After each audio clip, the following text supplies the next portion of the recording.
Hello, everybody, and welcome back to another day, another week, another episode, another month of 30 NSG. We're in June now.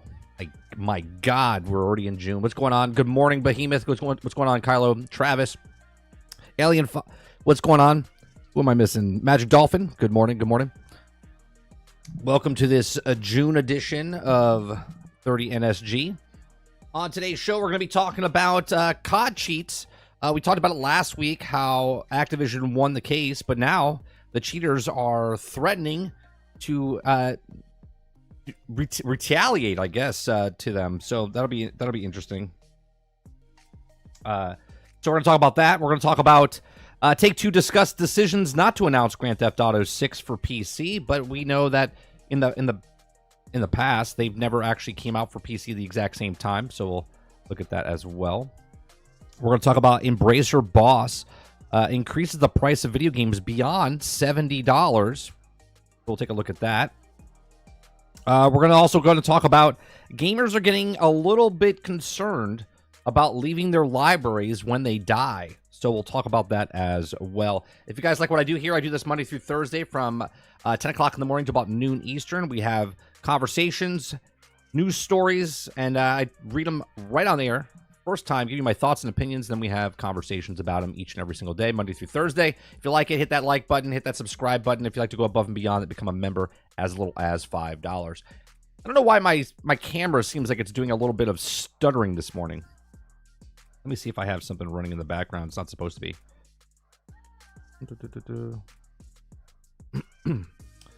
Oh, I wonder. Oh, this might screw up something here. Let me see.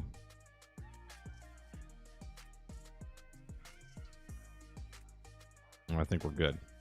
I want to make sure I don't have anything running in the background that I don't need. What's going on, Eclipse? Have you tried playing the multiverses on your PC? I have a friend that plays on Xbox, and he has the same issues as you with disconnecting. Oh, man, let me tell you. It is horrible, and I haven't tried on PC. Because I try to keep my PC for... I mean, it's another game I can add. I mean, it's not a big deal. I just try to keep it for streaming and whatnot, because I don't have a PC setup. That's why I don't play very many games on PC as we stream. But yeah, the issues, the netcode or whatever's happening with Xbox right now is horrendous. You saw last night when we were playing, we got disconnected a couple times. I checked my internet, and my internet's fine, right? 500, 500 down, 25 up, or whatever. And I'm like, I don't know, I don't understand what the problem is. And then for some reason, every time I do a 2v2 or 1v1 match, it'll be fine in the beginning, and then all of a sudden, halfway through the match, all of a sudden I get disconnected. And I'm like, what the hell? So I can't complete any of the PvP stuff. Right? Maybe once out of every 5 matches, it completes. It's terrible. Let's see. Travis says, 30... How can they be worried if they die? They're dead. That's it. I guess they're worried. I haven't read the article yet, Travis, but I'm assuming they're worried, like, for instance, if I want to leave all my library to my kid, or does it get taken away? I think it's something more along the lines of that. I'm assuming. Kyla Green says, PSVR 2 adapter launching August 7th for $60. Just announced on the PlayStation blog. $60. So now only, how much is the PSVR 2? Is it $500 for the headset itself? Is it $500 and then it's another $60 for the adapter? Fucking guys got you coming and going. It's amazing. Excuse me one second.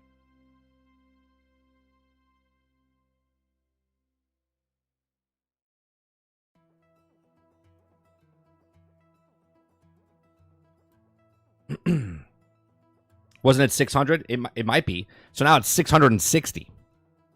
Imagine that. Imagine that.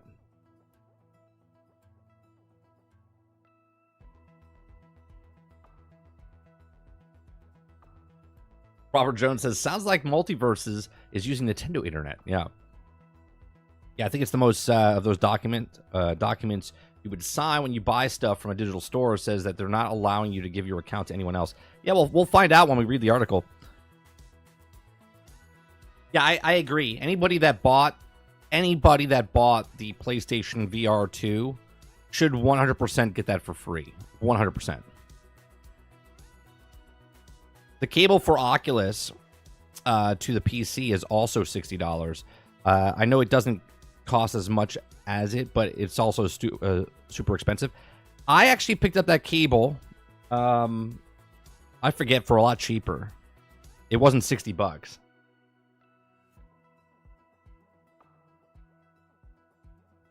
I still think it's funny, though, El Dente, that they made a product that was inferior because it only worked on their one system. And they're like, we're going to change it. We're going to let it work for the PC. And they're like, but we're not going to give it to you because our bad. Come on, Roadkill. Morning, Wonder Rose. Make the problem, sell the solution, right? Let me sell you a keyboard with missing keys, and then we'll add the keys down the line. And then charge you for it, even though you paid for the keyboard ahead of time.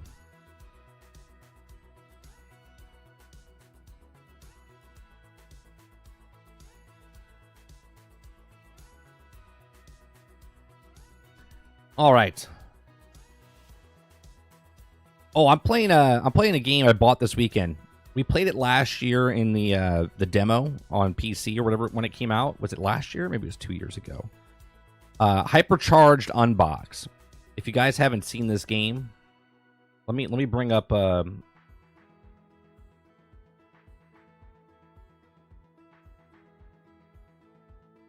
this is that like toy soldier game.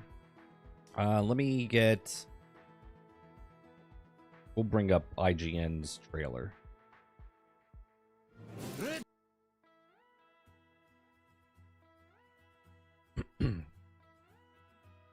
I've been playing this game for the last couple days. I bought it this weekend.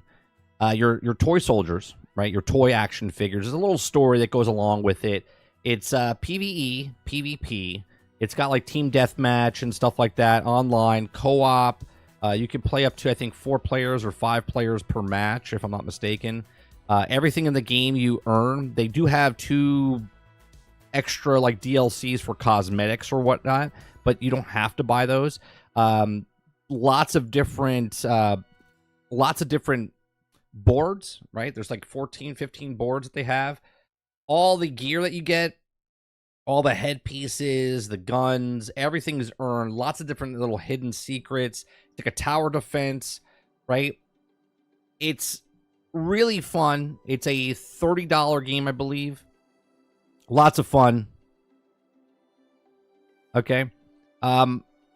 Played it with my son. Everything that's in the game, right? It says customization 300 plus is all available inside the game.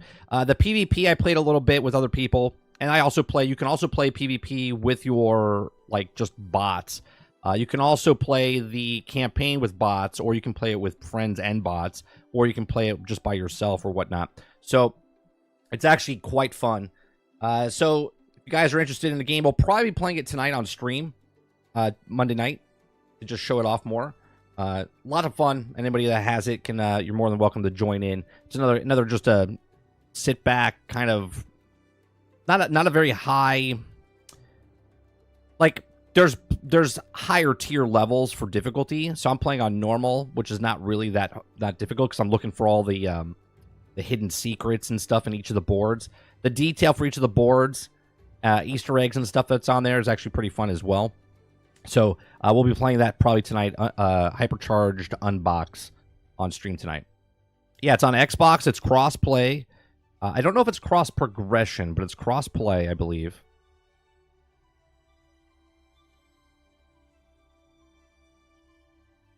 I think it's on all systems. I think it's even on the Switch, if I'm not mistaken. Let me find out real fast.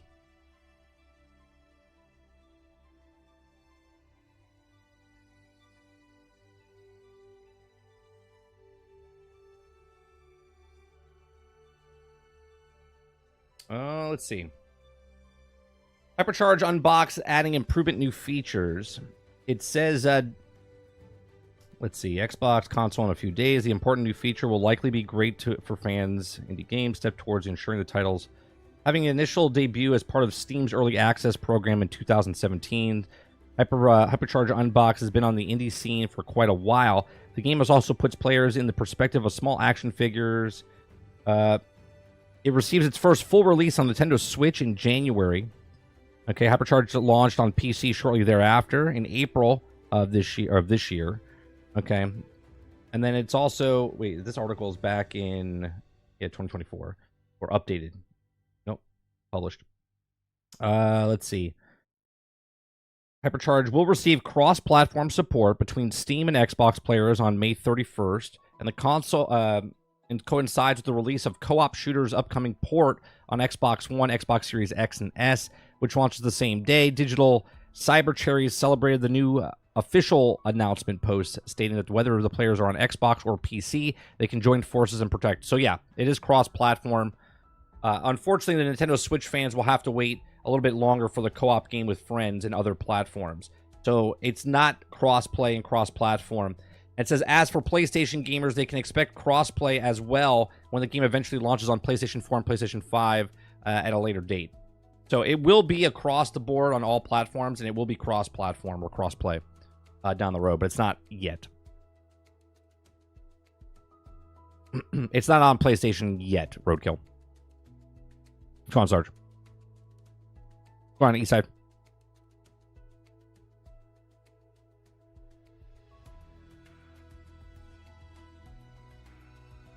All right, let's start off with the first story today, which is one of the stories that we did last week, which was the cheaters, right? We talked about Activision winning a lawsuit against the cheaters that they won $14.6 million, I think, last week in the court case.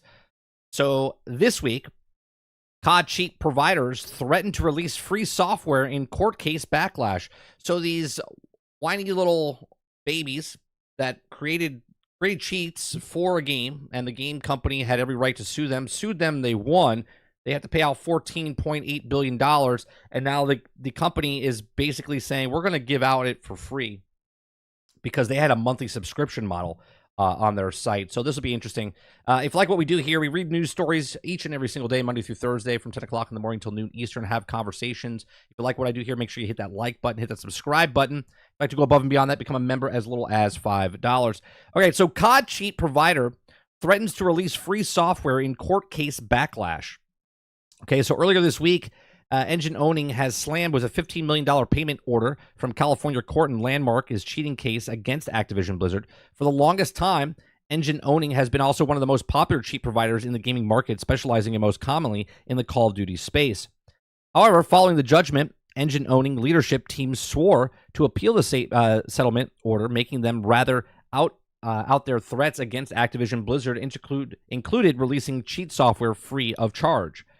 Making it worse, Activision Blizzard saw success in the California court, and then the judge ruled that the Engine Owning unlawful conduct made it firm liable to pay Activision Blizzard a whopping $15 million, including legal fees. Not only that, but the court demanded that Engine Owning surrender the domain identity to Activision, and this warranted immediate backlash from Engine Owning, who went on the record saying, quote, "We hope and think that our domain register will not be deferred to the bogus claims. This would also not have been approved by any clear-head judge with even the basic democratic values in proper jurisdiction." Said, by the way, the inflammatory response, Engine Owning vowed to create new software to further circumvent the Modern Warfare 3 and Warzone's anti-cheat systems. The company also pledged to offer a free-to-use cheat system if Activision Blizzard continues down this path. In a report published by IGN, it was suggested that the owners of Engine Owning have prepared to keep the business flowing by setting up a series of backup domains. Call of Duty also has a problem with cheaters for years, and it's getting worse as the anti-cheating system become more intelligent. So those that software that cheats providers are designing. So this is very interesting because obviously they have the right to make a business. Right, they can make a business, and that's what they're doing. But they're banking off the backs of other people that have also made their business of making a video game for people to play, where they're spending hard-earned money on paying the game, and then also, buying microtransactions, and it would be in Activision's best decision to stop these cheats so other people that are, you know, pushed away from not playing these games because of the cheats. The cheats are so bad in other games, it ruins it because everyone is cheating, okay? So they decided to take this to court. They win the case, and apparently the people that are making the cheat codes are not very happy about this. So they are now, sounds like they're being, and I get it, because as a business, you're like, you're killing my business because of whatever. So they're like, well, we're just going to go around that. We're going to make our own. We're just going to keep updating it and circumventing whatever you're trying to do to anti-cheat this. And this is like constantly always going back and forth, back and forth. So now what they've decided to do, speculatively, basic on the article, is that they were going to give it out for free. They were paying a monthly fee, right? They were giving it to people for a monthly fee. And now the company says, because of the $15 million, they're like, screw you. We're just going to put it out there for free. And not only that, but we're going to circumvent that and keep going, making more cheats for the games. And then on top of that, we're going to make backup websites.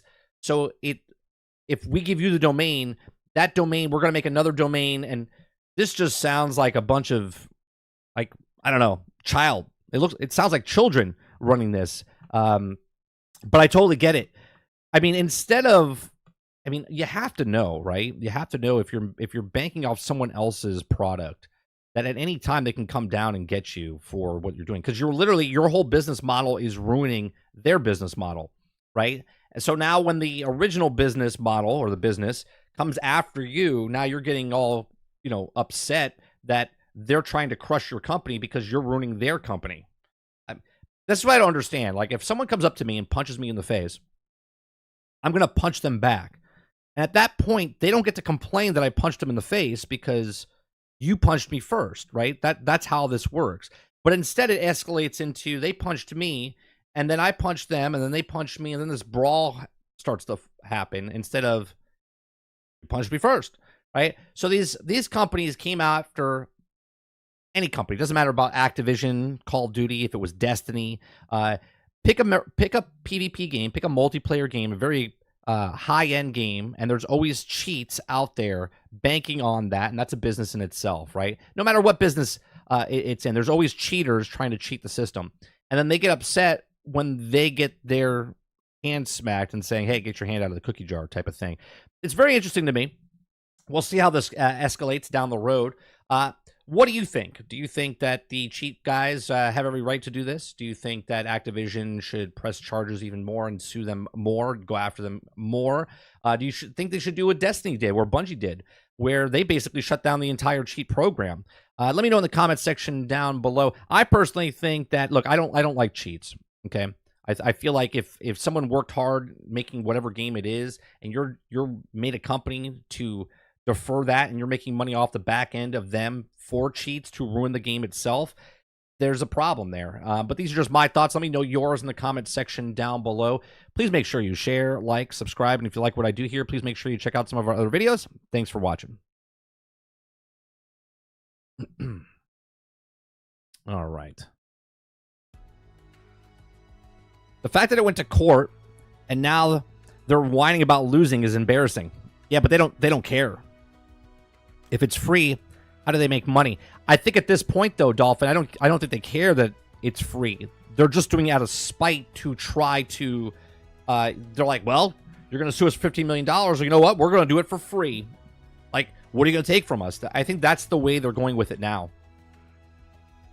Eastside Vandal says this is like a terrorist mad because the plane company outlawed bombs, and then the terrorist is like, fine, I'm giving out free plane bombs now.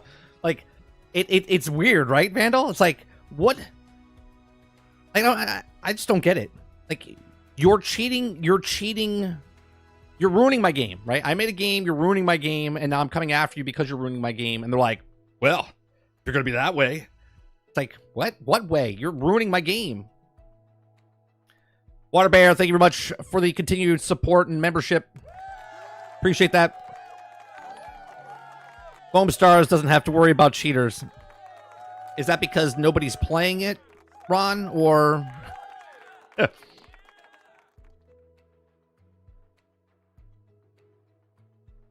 you sue them if it's a free product? Sure. Sure, because it was a monthly fee to begin with. Now it's just out of spite, Jones, right? They've already sued them. They've already won. Now they're trying to, because of spite, they're going to make it free. If you have to cheat, then you're just not good. Just saying. Yep, that's exactly why people cheat.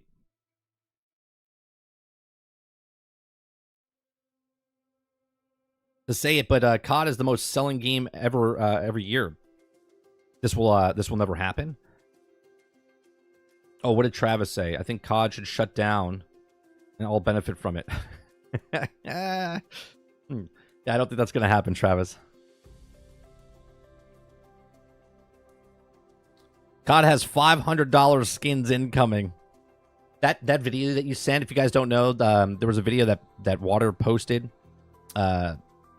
this weekend where the people that make Riot Games that do League of Legends, they came out with a $500 skin. $500 skin. Like, it's insane. The video game industry is getting insane. It started with $2 horse armor, and now we're up to $48,000 ships and $500 skins.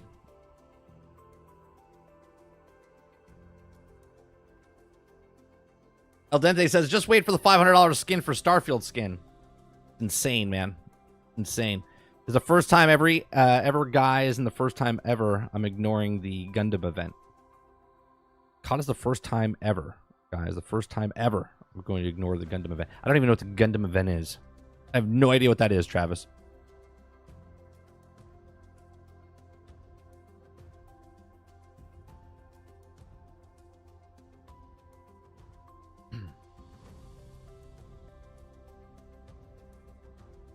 No surprise, Path of Exile has expensive skins as well. Do they have $500 skins?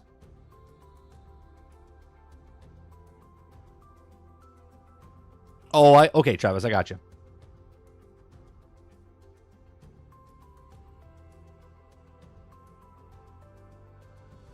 I don't think Travis plays Call of Duty, but it's got to burn those people that hate Microsoft, Dolphin, that they now have to pay money to Activision, and that money goes to Microsoft.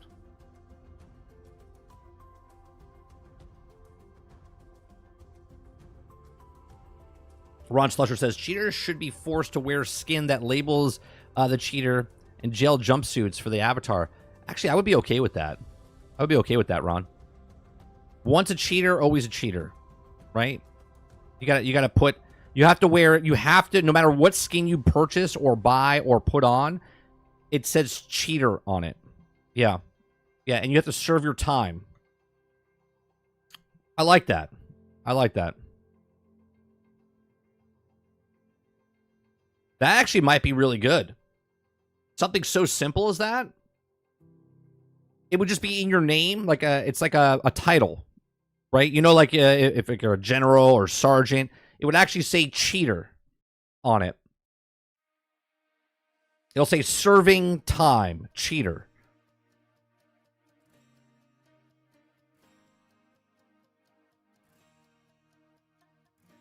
Oh, that's right, the dunce cap, Kylo.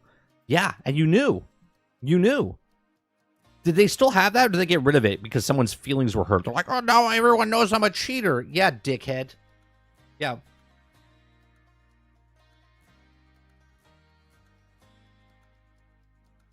Yeah, I remember that. That was fantastic when they did that. You cheat, you put a dunce cap on. Oh, man, that would be so great. Shaming works. It's called peer pressure or peer pressure. I mean, again, I'm all about it. If you're a cheater, right? If you're a cheater and you're caught cheating, then everyone should know you're a cheater.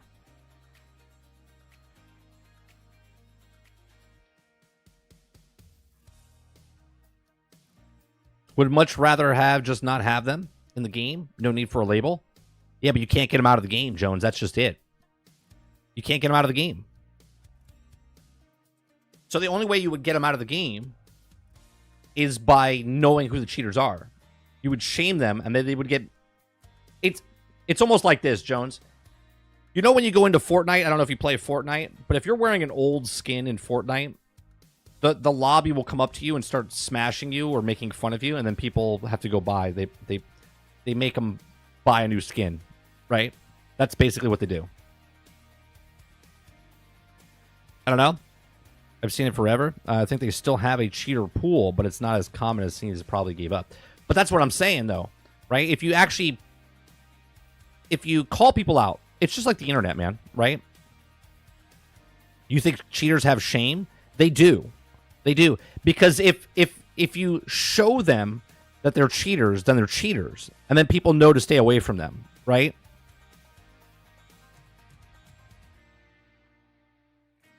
Do you know what I mean? You got to remember, a lot of these people are kids. A lot of them. I'm not saying all of them. Well, obviously, there's a lot of adults or young adults that cheat as well.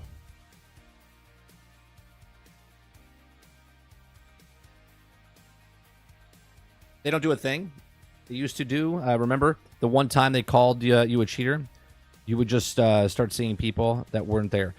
Right. You would just get, the people would be like, oh man. Because once someone knows you're a cheater, like remember the video for Tarkov, right? The guy that did the little wiggle and then everyone else started wiggling, okay? If people know who that person is, they'll stop cheating because then they're there for status, right? When you go to a lobby and you look at someone's kill-death ratio or you look at something and that person's got like a huge kill-death ratio, we know they're like, well, that person's probably cheating, okay? But they feel better about themselves, right? They feel that they have the best kill-death ratio. They're just awesome at the game, right? They might do it because of monetary value if they're streamers or even if they're a person outside of social media, whatever, okay?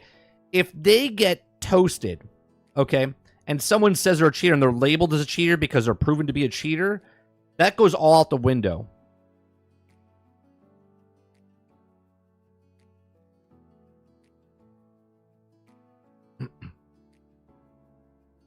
I'll start it up again. GTA 6, I'm sure. Dunce Cap 2.0. Whatever happened to COD player after she got caught cheating? I don't know. I don't even know that person. But I'm assuming as soon as she got caught cheating, she couldn't take the pressure because public perception probably got to her, right?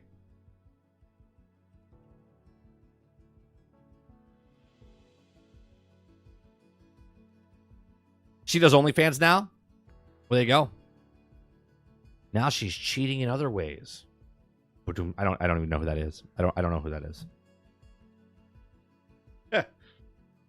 Stop more cats.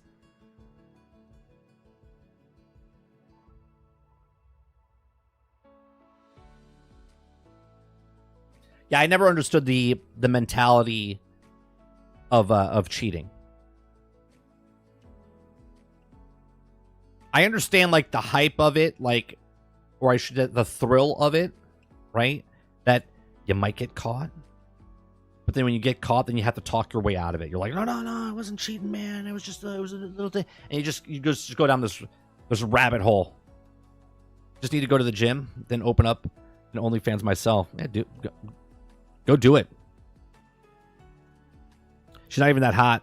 She's that type of that gets ugly as soon as she starts talking. Okay. Again, I don't know who this is. I'm not even going to look it up because I don't care.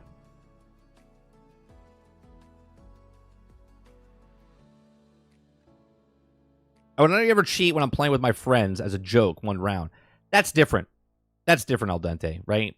Cheating with your friends or having a good time with your friends or doing something, that's completely different than maliciously doing it to pretend that you're a better player than you are. You know what I mean? That's completely different.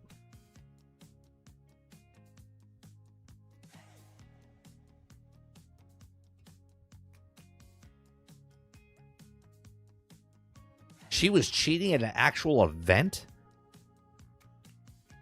Like, at an event, she was cheating. Oh, wait a minute. I think I remember this now. She actually, on the computer at the event, was caught that she had a thing on the computer, right? I think I remember hearing a story about this.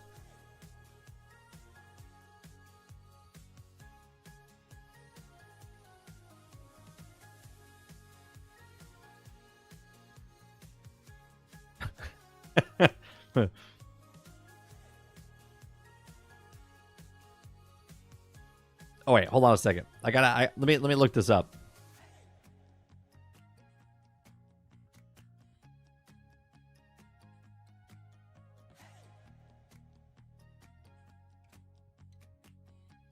You see if it's the same one.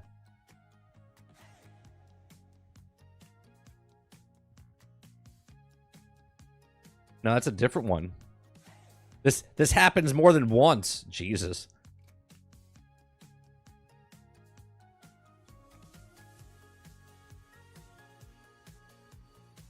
How many people were... Oh my God. Like 10 months ago?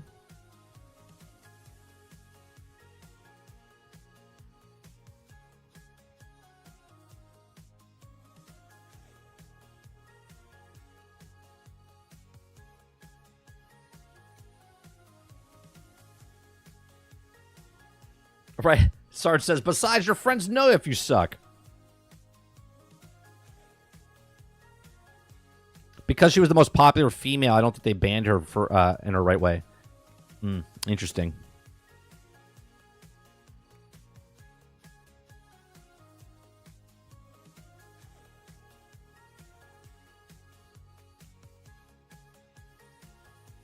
There's multiple people at events being caught cheating.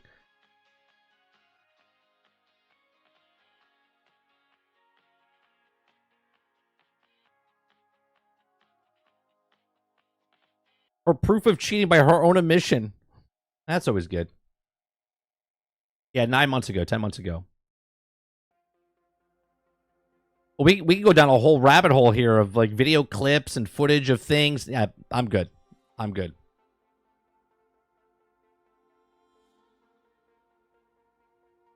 There's been multiple people, Jones. As I typed in, Call of Duty player gets caught cheating at an event, like 4 or 5 different articles came up of different people. I was like, Jesus Christ. Like, how idiotic do you have to be? How idiotic do you have to be?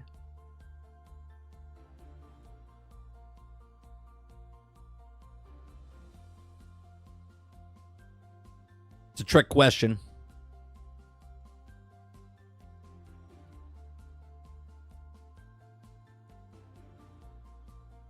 She used an IR as an angle, though. So she was always gotten accurate, accused of cheating. It would would joke about it all the time, so people had no idea it was a script or not. Interesting. Man, see, this is a whole other world I didn't even know about. So that was the first story. What about that other girl that cheated, which is not competitive in any way, shape, or form? Asmongold did a video a couple months ago, commented on a girl that was playing Monster Hunter, I think it was. She was doing a blindfold run, and then she was caught cheating. So she did it again, and then she was caught cheating. Like, well, I guess it wouldn't be called cheating. You know, not being truthful in her doing the blindfold event. That's a completely different story. I know there's a third part to it that hasn't come out yet.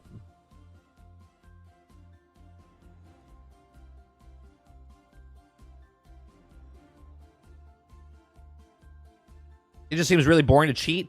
I always go back to, if you're playing a game, single player, Kurt, and like you want to cheat, put a cheat code in or whatnot, cool. Like if it's the infinite, you know, lives cheats or Contra, or if I used to play SimCity back in the day, like way back in the old NES days and stuff like that, right?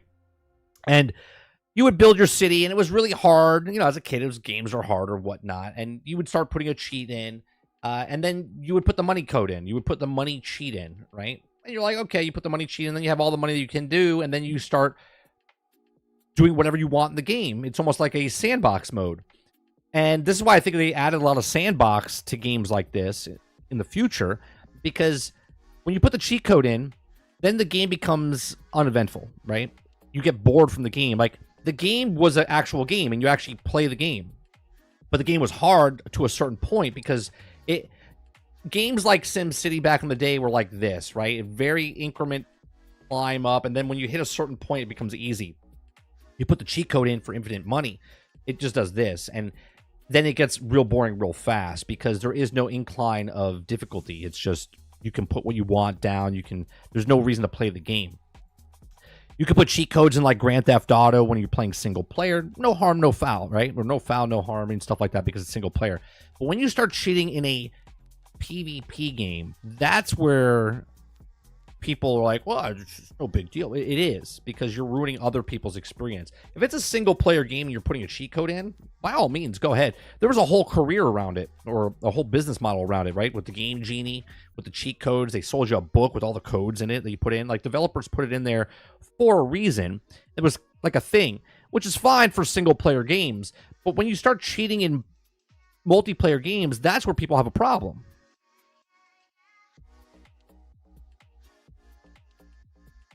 Is there cheating in Elden Ring? There might be. I don't know, Ron. But if you're cheating by putting some code in for invincibility or whatnot in a single player game, no harm, no foul. But if you go online and people are coming in to try to kill you, and you opt in to get killed, but you can't get killed because you're unlimited and you're cheating, well, that's a problem.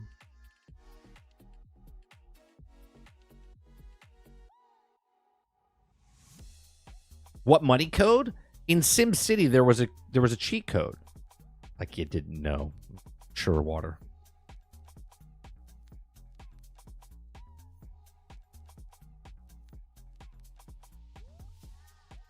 Yeah, Game Shark, Game Genie, right?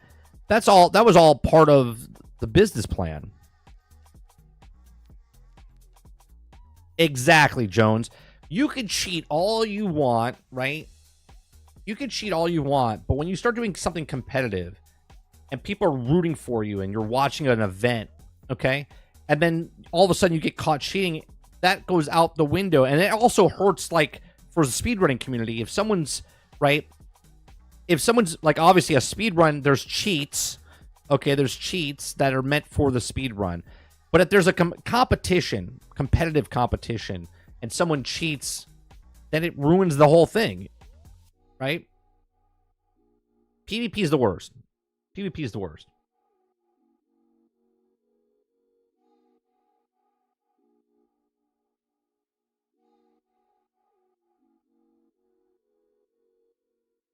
I still remember the weapons cheat code, a button sequence for GTA, Vice City, and San Andreas. I mean, we all remember Contra, right? Up, up, down, down, left, right, BA, select, start. Yeah, there you go. Kurt just said, I mean, Contra's up, up, down, down, left, right, BA, select, start. Yeah, yeah. We all remember that.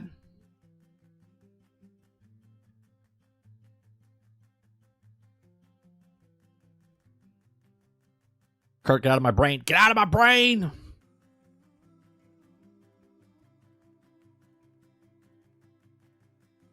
Yeah, I have no problem with people cheating in a single-player game. My son cheats in the Farm Sim game, right? The curve to get money in that game takes too long for his attention span. So in the mod category, they have a sign, a subsidy sign, right? Which is, there's no code to put in or anything like that. It's literally a sign that you get from the mod community that you just plop on your land, and it gives you money, right? So that way he can just focus on buying gear, buying land, and then playing the game, right? There's no harm in cheating in a single-player game. It's when you go to the multiplayer or PvP, that's when people have a problem. Suicide Squad cheats needs cheats to save the game from shutting down. Let me tell you, man. I'm telling you, they're not going to shut the game down. They're not going to shut the game down. That game was designed to last the 20 months. and just put it out there, right? They're not going to shut that game down. It's a shame, though.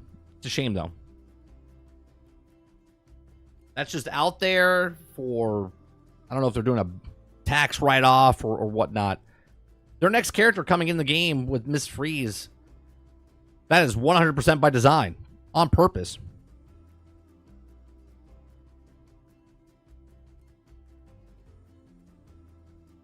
This is why people might be okay with pay to progress.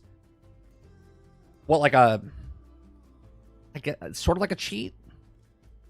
Would we consider that, Jones, as like a pay to progress as a cheat? I guess it would be, right?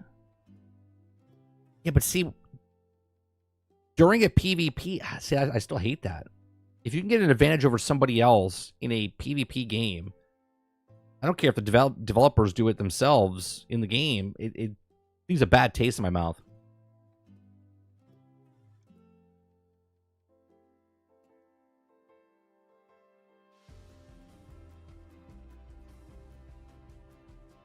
But each their own, right? This is why I don't play mostly PvP games anymore, because the cheating has gone. Before it was PvP was just a fun time, but now because of technology, more and more people cheat because they want to compete or they just want to feel better about themselves. And at that point, you're like lying to yourself that you're actually good at the game because it's just like the wall hacks or whatever else, right?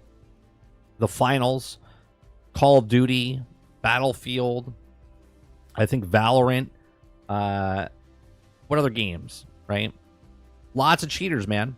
If it's a peripheral, if it's someone using mouse and keyboard on console, if it's a monitor that you can't detect and there's things in the monitor that let you know where the sniper is, right? Like, there's just so much stuff out there now that I just choose not to play PvP because at this point, I feel like anytime something happens during a game, I'm like, that person's cheating. Because there's no physical way that someone shot me from behind a wall, behind a container, and got a headshot on me. Because when you see the kill cam, you're like, there's no way. There's no fucking way. Right? So I'd rather not play those games at all. And at this time, right, there's a lot more people playing games, but at the same time, there's also a lot more people cheating.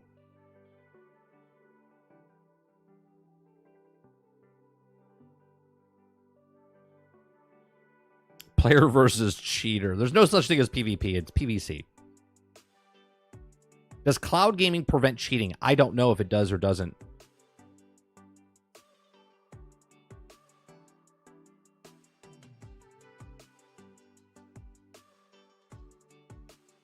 Exactly, Kurt. Yeah. When you're going out of your way to cheat to make yourself feel better and ruin my experience, I have a problem with that.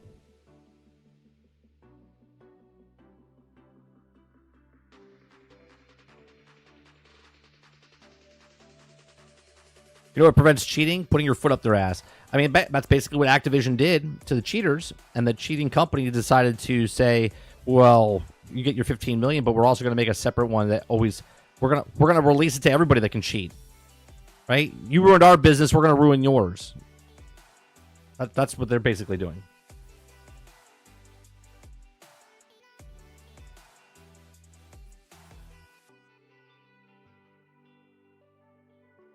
So you sue them again. Yeah, but you sue them for what at this point, Travis? If you take 15 million from them, and they have no money left, what are you suing them for?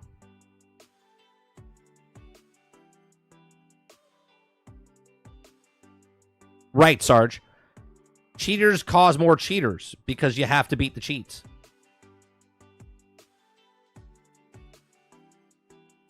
It's even better than or decent at the game. You get a message calling you a cheater. It's just saying reported, and you're just sitting there in a regular Xbox controller and headset. Right, but that's just it, right?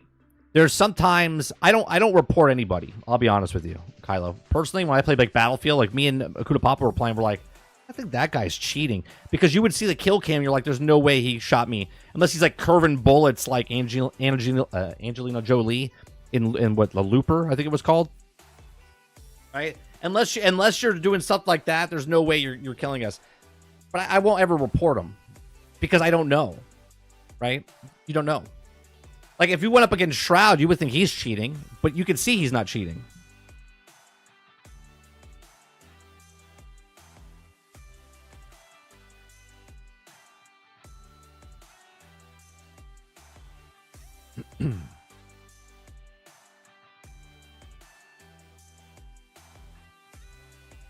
Wanted. That's it. Thank you, Aunt Jemima. Yeah, it's Wanted. Looper was the other type of movie. Yeah. It was Wanted. 100%. You gotta curve the bullet, right? You gotta curve the bullet. No.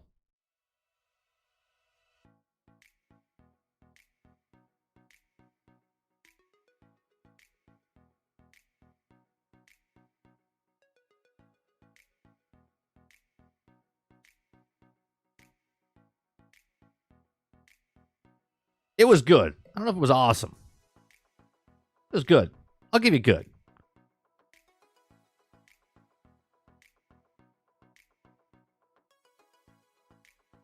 You cheat, hands cut off. I mean, Travis, you went extreme. I said that you should just put a title above their head as cheater. You're like, just rip their arms out of their sockets. Just chop their hands off. Like, what?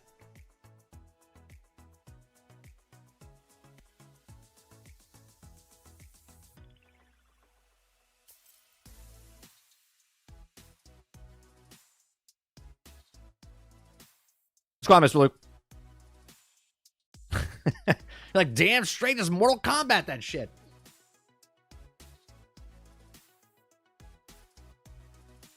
Oh, Luke, I've been watching some videos on Fallout 76. I don't think the season ends anytime soon because I was watching one content creator saying that Bethesda puts in double XP before the season ends so people can catch up. And I don't know when that's happening. So I thought the new story was coming out this week. So now it might be at the end of this month.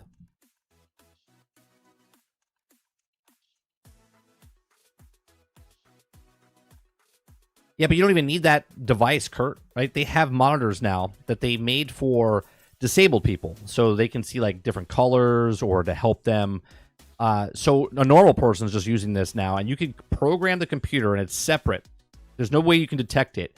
Where you can program in the thing to look for snipers or look for certain people. So while you're watching your screen, nobody else would see what's going on, right? So if you're a content creator and you buy this monitor, no one would know that you're actually cheating or whatnot. Because on the screen itself, it would show, like, if your health is low, if you're red, it would highlight people on the screen, certain things.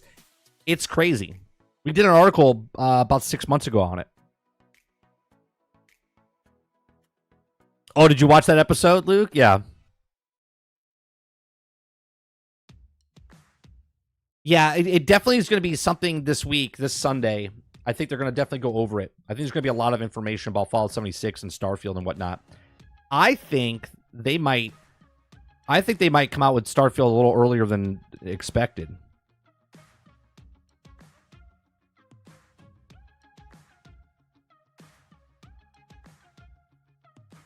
Like the DLC, whatever, the expansion.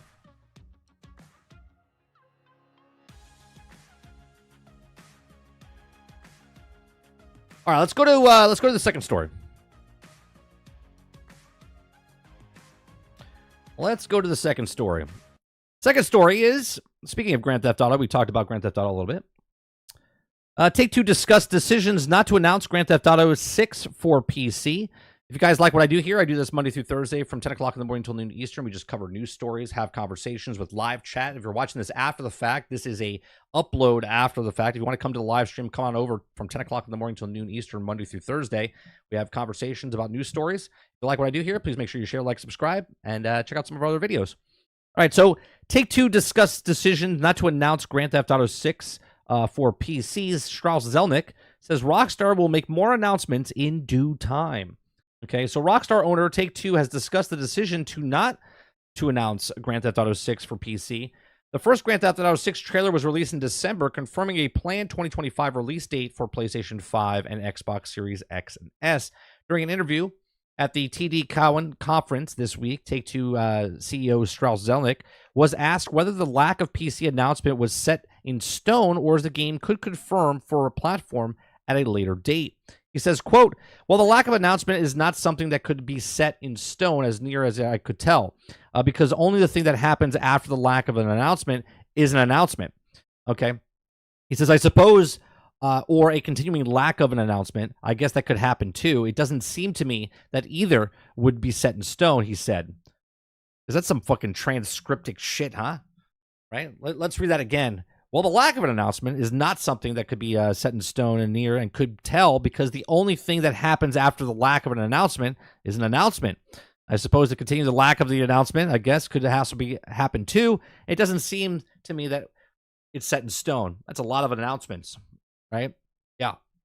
He says, he continues on by saying, "But Rockstar has an approach to a platform which is also seen before. They also make more announcements in due time. I do believe that the right strategy for the business is that where the consumer is historically what it is the company has done and addressed to consumers anywhere that they are on any platform. This makes sense over time. Now, Rockstar has a history of releasing games for console first before bringing them to PC at a later date, including Grand Theft Auto 4, Grand Theft Auto 5, LA Noire, Red Dead Redemption 2.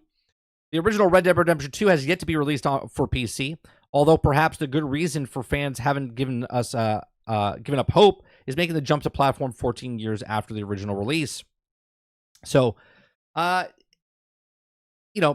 is very cryptic stuff. Now, I personally think that they are going to release it, obviously, sooner rather than later for PC. But I think this is done on purpose, right? So, PlayStation said in their financial call that that they were hoping that the PC players buy the PlayStation and stuff. The difference between Rockstar and what PlayStation's doing is PlayStation's hoping that the players of PC go out and buy a console to buy their game. Where Rockstar is not looking for people to buy a console, they're looking for people that already have a console, that own a PC. They know that that people want to play their game. So they know that people that own a console and PC that like Rockstar games will go out and buy it for on the console first, because they know they'll play it on there first. Then at a later date, they'll put it on PC because they know they'll buy it again on PC. Again, the difference between Rockstar with Grand Theft Auto and what PlayStation is trying to do with their games is, again, PlayStation is trying to sell systems. Rockstar doesn't have a system to sell. They just have a game. And they know that the game is one of the most popular games on the planet Earth since Grand Theft Auto 3, Grand Theft Auto 4, Vice City, San Andreas, Grand Theft Auto 5, right? So they know there's a ravenous group of people out there that have to, right? I've said it even before. I said, if Grand Theft Auto 6 comes out and it's exclusive for PlayStation 5, I would pick up a PlayStation 5, okay? I would buy a console for this, and they know people would do this for this particular game. Now, if you are a PC owner, you know it's coming out for PC, but you're not going to wait because you want to play this game because this game is so popular. And if you own a console, you will purchase it, okay? But I don't think the people that don't own a console that are PC users will go out and buy a console for it, because they're just like, those are the hardcore PC guys. They're just like, I'll wait, okay? And then I think it'll come out, instead of like 18 months after, I think it'll come out, maybe 9 months after. But this is what I think that they're doing, right? Again, this is the outlier of this conversation, right? Again, you're not asking people to buy a console. You're asking people that already own the console or PC to buy the copy twice. Again, this is going to be really hard for them to sell 200 million copies. Grand Theft Auto 5 is a beast that I don't know if you can duplicate it. I don't know if you're going to have this success of Grand Theft Auto 6 that you had with Grand Theft Auto 5, just because it set that tone of what it is. And now the landscape of the industry has changed in 10 years for what they've sold every single year, 20 million copies on average for Grand Theft Auto. So is Grand Theft Auto 6 going to surpass in the long run of Grand Theft Auto 5? I don't know. It's going to be really hard. I do believe they will break every single record. I've said this on record myself, that they will break the record for pre-orders. They will break the record for day one, week one, month one. I think they'll break all those records because that's just how ravenous the group is of people that want to play Grand Theft Auto 6. Let me know what you think in the comment section down below. Do you think that Take-Two is going to take Grand Theft Auto 6 and move it closer to the console release? Or do you think they're going to keep it as it has in the past, where it's about a year and a half afterwards? Let me know in the comment section down below. Please make sure you share, like, subscribe, and if you like what I do here, please make sure you check out some of our other videos. Thanks for watching. GTA is 6 is a system seller? Absolutely is a system seller. I'm just saying, though, the difference between what PlayStation wants you to do, right? They're like, we're not putting this game on PC right or day and date because we want PC players to come over and buy a console. There's no games there that PC players are like, I have to have it. Grand Theft Auto is a thing that they will buy a system, but that's not everybody. They'll just wait because the people that already own a PC that want to play PlayStation or Xbox games already have a console, right? So you're not trying to sell consoles for this game for Rockstar's sake. They just want people to buy the game multiple times.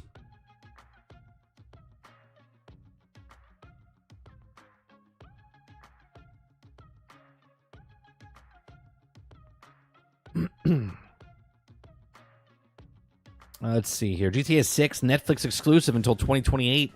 We talked about it. Can you imagine if Netflix pulls this out? Could you imagine, Water? Just a 6 month, just 6 months. They would be a huge chunk of change there.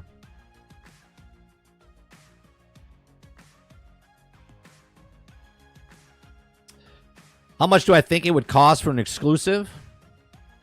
Timed exclusive now, not exclusive. Rockstar won't do exclusive. They would kill their money point. You know what I mean? They wouldn't make it exclusive for one system. Timed exclusive, they would. And that would be in the billions. That would be in the billions. 100%. They could easily ask for like $1 billion, $2 billion. 100% they could ask for that.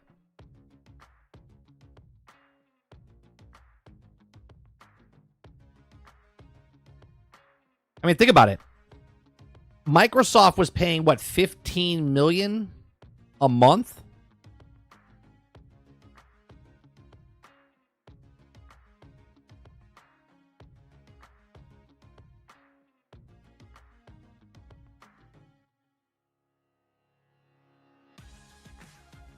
Eclipse says, I have a PlayStation 5. I could see me double dipping if it runs on 60 frames per second on PlayStation 5. I'm not getting a Pro. I don't care that much. Laura says, I do feel like it'll be a single most highest grossing first day sales in history. I do as well. I also want to put a stipulation on this, Water. As long as, and me and Sarge have talked about this, right? It will break all those records as long as Grand Theft Auto stays as Grand Theft Auto. And what I mean by that, as long as we don't get articles that it's DEI or Sweet Baby Inc.'s involved and all this other stuff, I think it will break records. If there's other things that start to come into play, then it'll be up in the air.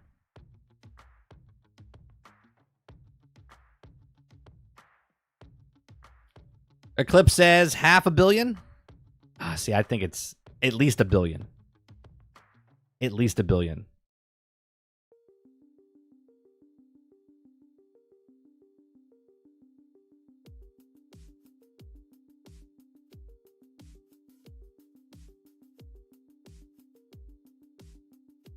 Don't you put that evil on Rockstar? I didn't put the evil. It's already been out there. It's already been out there, Kylo. Remember some articles that we read that the writing is not the same because of the they've already talked about it. One, we already have the lead left, right? Hauser left the company. Okay. Lots of people have left. We've talked about that the writers said certain things. So, again, as long as they keep their face clean, they should be okay.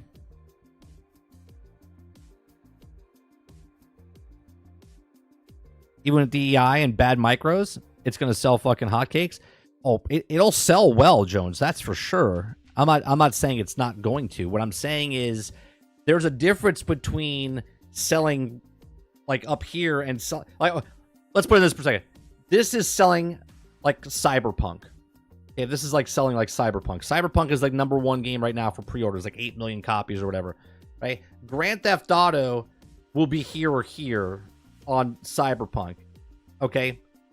If Sweet Baby or anything like it is involved. If it's not involved and it comes out and it's a Grand Theft Auto game, like it was a Grand Theft Auto 5, then this is the new bar for the industry. You know what I'm saying? Like Cyberpunk 8 million, this will be like 15. You see what I'm saying? It's still going to sell a shit ton of copies, but there's going to be a massive backlash if it's the other thing. So instead of making 20 million, they'll make 10 million, which is still phenomenal.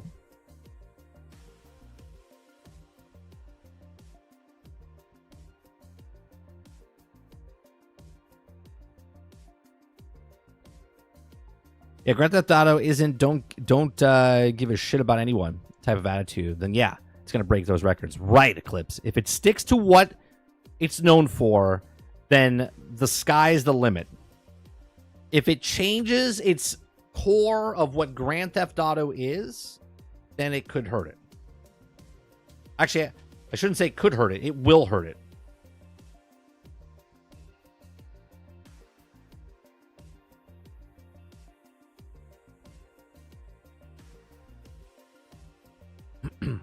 Right. Think about other companies that the leads left, Kylo, and then what happened to the game. Right? We have Rocksteady. Right? What other companies had the guys leave recently? What was the other game? What was the other game? Massive game. They said they're no longer punching down. Well, that's a shame if they've said that.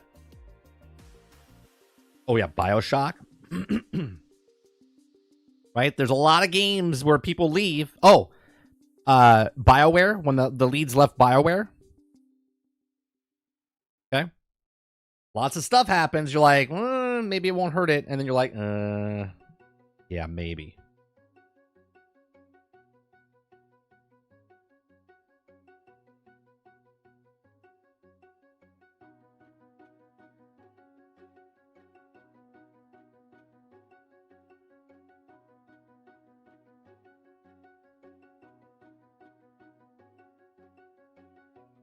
If GTA 6 is bad or has SBI involved, I think I'm done with modern gaming.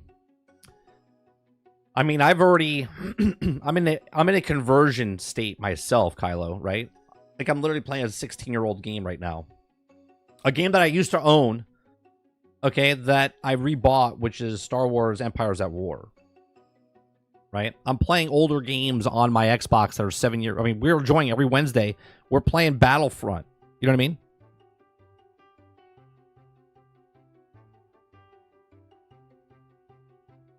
I'm playing more independent games. I'm playing older games.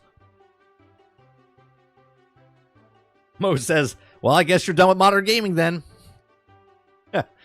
Saints Row only had 4 games. Don't know where this reboot myth came from. Good Papa says, Grand Theft Auto 6, 4K, 15 frames per second. Everyone's cheering.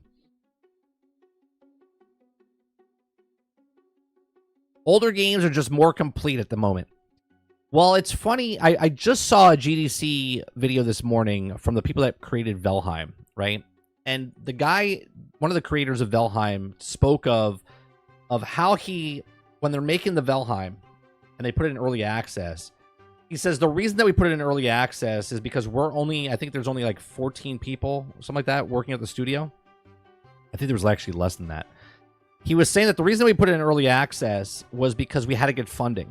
Right? We didn't have enough money to make the game complete, but we wanted to make the game. He says, but when we put the game out, you only get one first impression, is what he said. And you have to put out a product that's actually really good. So he worked on the early access or the alpha for Valheim, and they did what they wanted to do. He says that they don't do any kind of crunch culture at their studio. And they wanted to put the product out there. And when they put the product out there, people loved it. and it sold a shit ton of copies. Okay, it sold Valheim sold 5 million copies. They were hoping that it would sell 200,000. Okay, so this is what we're talking about here, right? So their studio had a budget made, and they thought they were going to sell 200,000 copies, which would make enough money for them to continue making the game. They sold 5 million copies. Okay, 5 million copies. This is almost, even though it's an early access, this is how games got made in the past. Okay, in the past, in the old days, games came out and they were done. Okay, even if they weren't done, they were done. There was a deadline. They put it out there. Some games you couldn't finish; they were too hard or whatnot. But they put it out there, and the game was done. Then they made money off of that game, and they thought maybe they would sell 200,000 copies, and they sold 5 million copies. They got that money, and then they invested it back in the company to make another game. And while he was talking, he said, we sold 5 million, and they never thought they would sell this many. And now they're selling more copies and so on and so forth. Then they launched on Xbox, and it made even more money for them because they got money from Xbox as well. So this is it. This is how No Man's Sky made it, right? No Man's Sky probably thought they were going to sell 500,000 copies, and they sold somewhere along 12 million copies. Okay, so this is why a small studio, Pal World, okay, they sold 19 million copies or 12 million copies on PC. Right, so a lot of these companies that are smaller studios that happen to make a good game in their early access period show that this is what the game is now in early access, and we're going to continue to support it and make it better. Then you look at the AAA companies; they see what the independent companies are doing. They're like, why can't we do that? Why can't we make our AAA game into an alpha? But they don't tell you it's an alpha; they tell you it's a gold. Okay, and they put it out there as gold. Okay, so now you have the smaller companies that 14, 15 people, 20 people making a game, and they have to put their game in early access because they don't have an outside source to make the money. Okay? Yet the AAA companies are doing the exact same thing. They don't have, right? But they have the backing. But now they're putting a broken, buggy, unfinished game out there, and then they pretend, oh, well, it's a live service game, right? That's the problem. That's the problem that's happening with the industry right now. Right? You have Valheim, who's a small company trying to raise money to make the game better, very successful. You have Pal World, you have all those type of games. And then you have the AAA game companies that come out that give you an unfinished product.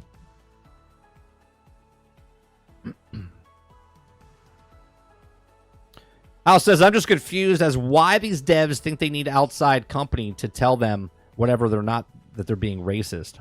What is that comment to, House? Or you just, did someone else say something? A legit 100% GTA 4 like 3 weeks ago, 360 games, and just special. Most devs these days aim for the games of service feature where they validate themselves for making an incomplete game. Not true, Mo. 3 of 4 were better than 2.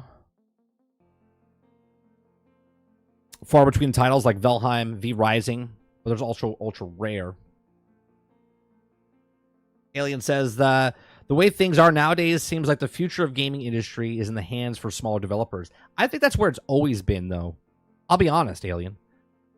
Gaming itself has always been in the hands of these smaller developers that become the big conglomerates, right? Activision was a small developer. EA was a small developer, right? Take-Two was a small developer.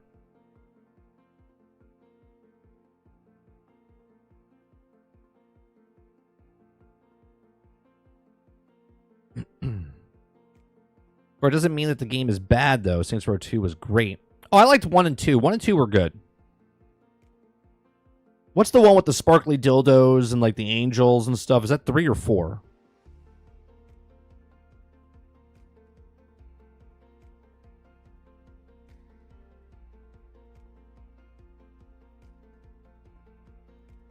Although says, I want a new story. I want a twist and turns, like finding out even of Knights of the Old Republic, or for the first time. Oh, you're talking about a completely different story for them. You're talking about Knights of the Old Republic. You want a completely new Knights of the Old Republic, El Dente. Okay. Monster Hunter Wilds does look good, Travis. It does look good. Vampire Survivor, Hades, Tunic, Save Gaming. I don't know if they save gaming, but here's what's going to happen, Ron. If, in my opinion, if there is a gaming crash, okay, The whole industry is not going to crash. What's going to happen is the bigger AAA companies are going to crash and burn. But then you're going to have the companies that make Vampire Survivor, Hades, Tunic, right? The smaller companies are going to rise up just like they did back in the 80s. Okay? Just like they did back in the 80s.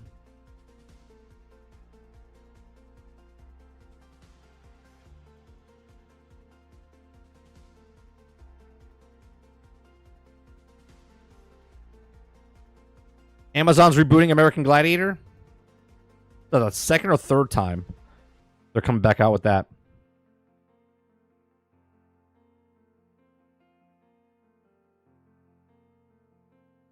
Like the show?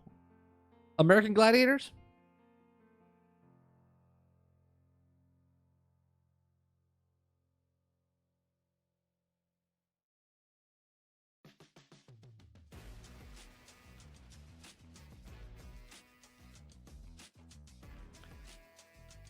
All right. A couple minutes, we'll go to the third story.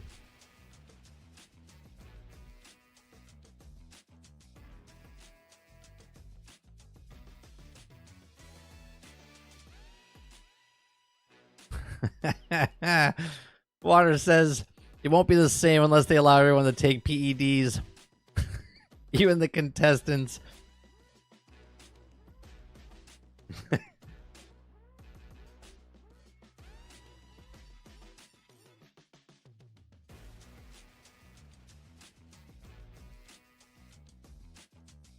Hey, 1 second. I gotta check.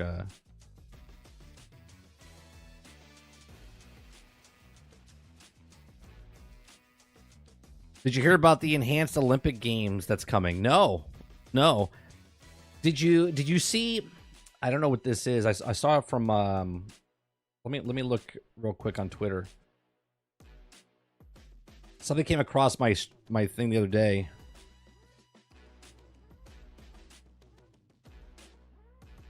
I thought this was the cool. I think this is the coolest thing. Let me see if I can find it real fast.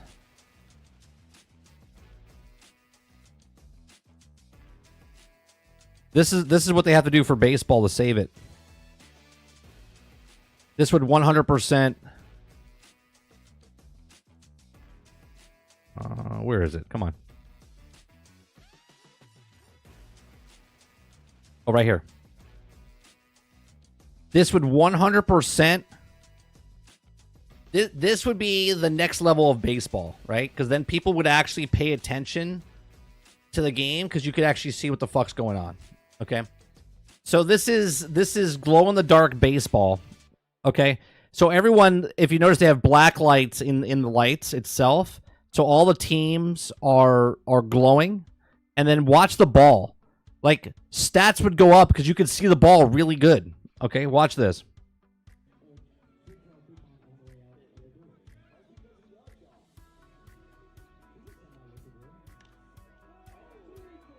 Right? So you would be able to see what the hell's going on. Oh, nice throw. That would be excellent. Okay? That's how what they should do with sports.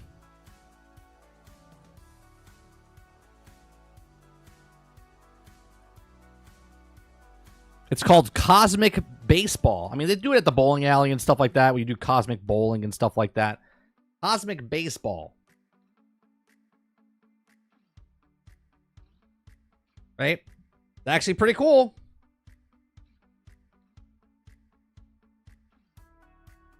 Enhanced Olympic Games. So when everyone at the Olympic Games, Water, is what? On drugs? So they can be stronger? Just get like, are they like, I don't want to say roids, but Ron says Cosmic Call of Duty next.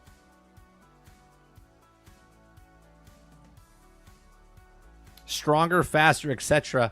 Then why don't they just have the cyborg award Olympics, where everyone's wearing like mech suits, and we see who's faster and stronger? Like, what's the difference? You know what I mean?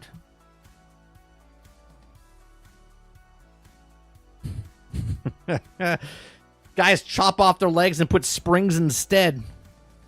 Like, Lordy B, like, what are we doing?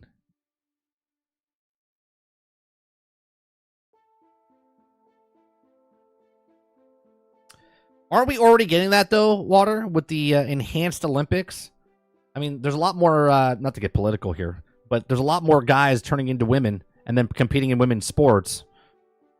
So the women's sports are actually getting a little bit more enhanced. All of a sudden, women are running faster and swimming faster.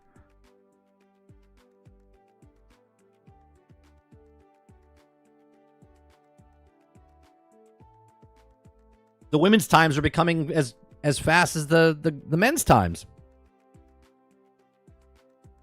Would that be considered enhanced? No? I hope they do, Water. I hope they do, because it's a fucking clown world. It's a clown world.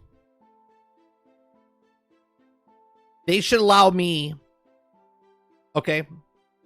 I'm just going to put it in this perspective, okay?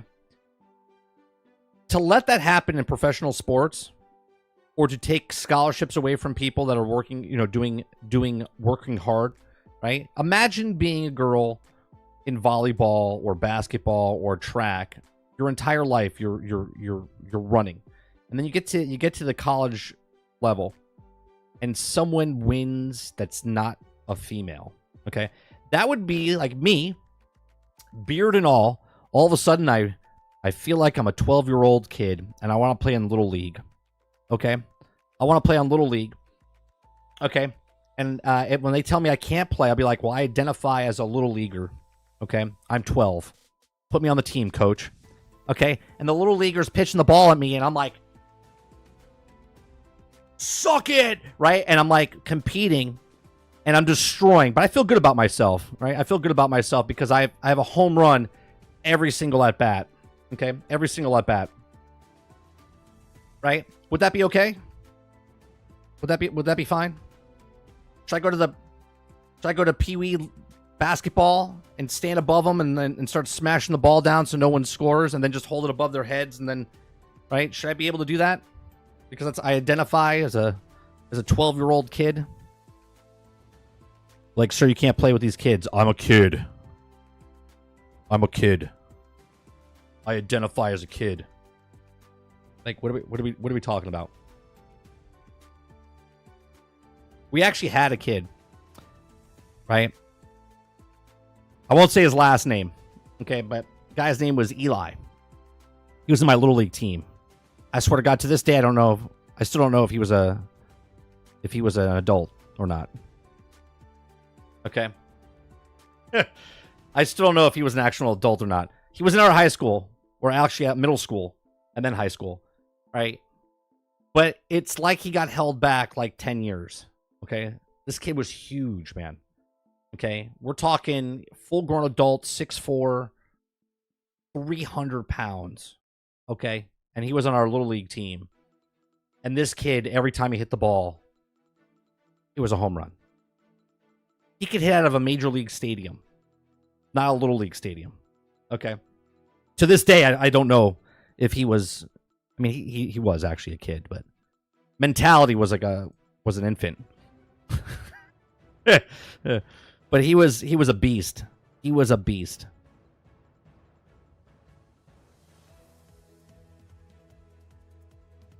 Try at 30, just not in Florida.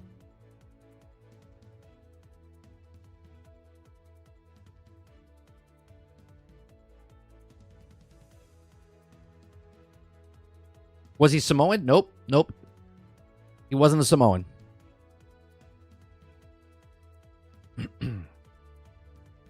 Actually, his last name, which I won't say out loud, would have to be a Jewish kid. He'd have to be a Jewish kid. He was a beast, man. I don't know whatever happened to him. I'll be honest with you, because he didn't go. He got transferred out of high school, our school, and went to another school afterwards. I don't know if he ever. I don't know if he ever went. He probably didn't even go on to play sports. I'll be honest with you. He probably tore his ligaments in his legs. He was huge, man.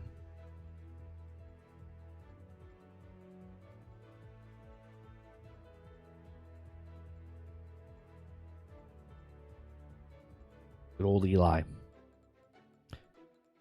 Like, you were on base, you knew you were scoring. The pitcher that had to pitch to him just... Oh, that's another thing they did. He was also a pitcher. So he would stand on the mound, and he would pitch. Whew. He had a lot of no-hitters. Let's just say that. A lot of no-hitters.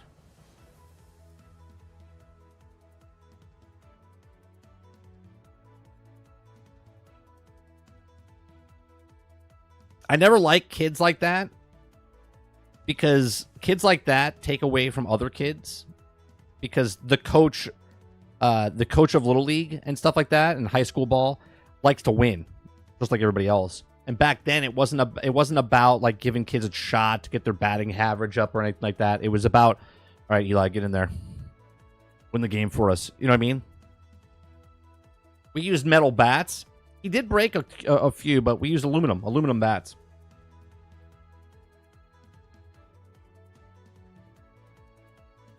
Have you guys seen this kid? Look at this kid. Hold on a second.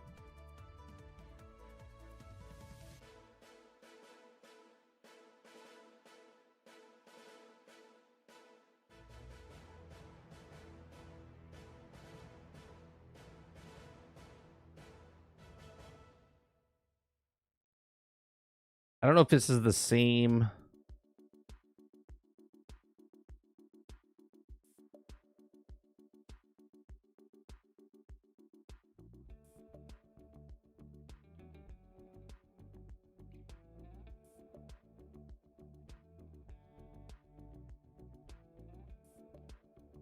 Yeah, this kid's 14 now.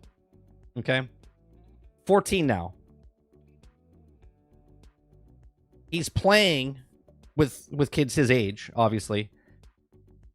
He's 14 years old, but he's like 7'4". Hold on, let me find a better. Let me find a better.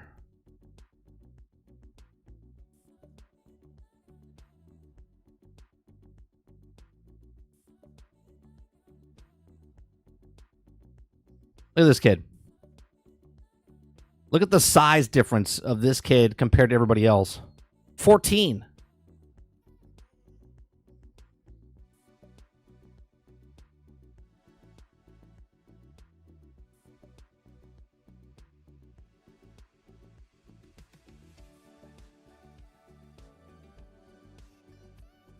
There's another one. Quintar, what's going on? Thank you very much for the 5 gifted memberships. Appreciate that.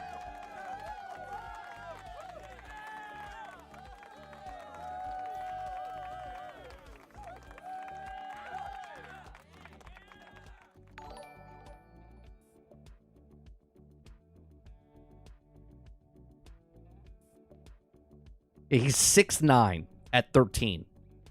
6'9".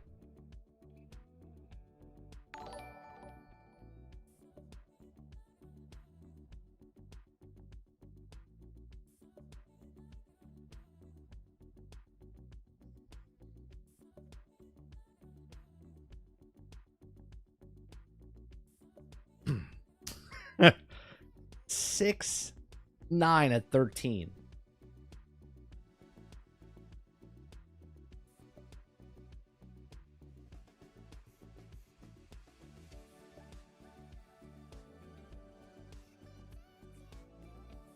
There's another guy that's even taller.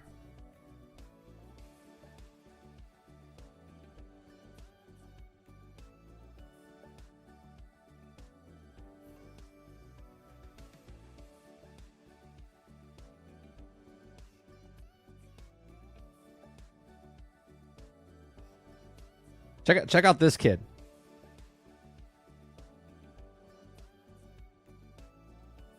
Okay, this kid is...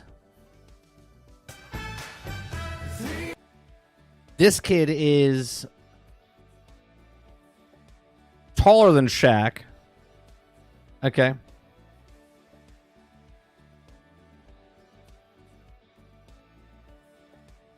Seven foot. He's like 7'9", 7'10".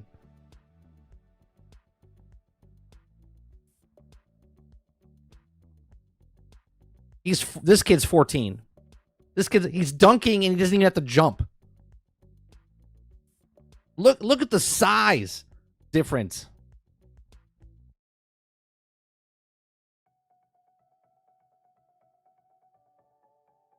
This kid has to get in shape, though. Gotta get him in shape. Otherwise, he's gonna have bad knees.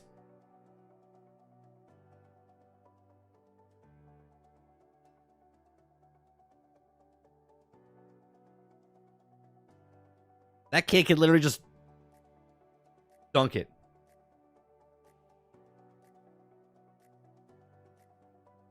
That's crazy, right? Crazy stuff. He doesn't have to do anything. He's going to go to the NBA or college or whatever. They're going to put him in.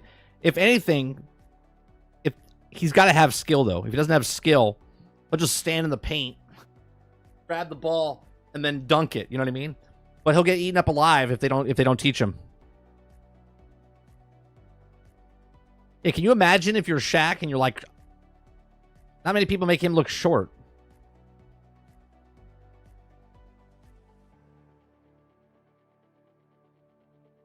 Yeah, Shaq is 7'1". That kid is 7'10". Almost 8 feet. That's crazy.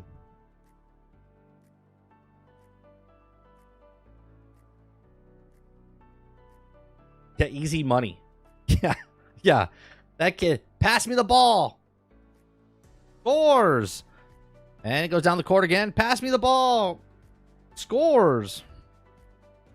All he has to do is learn how to catch and just put his arms up in the air. That's all you see. That's it. That's how he makes his money.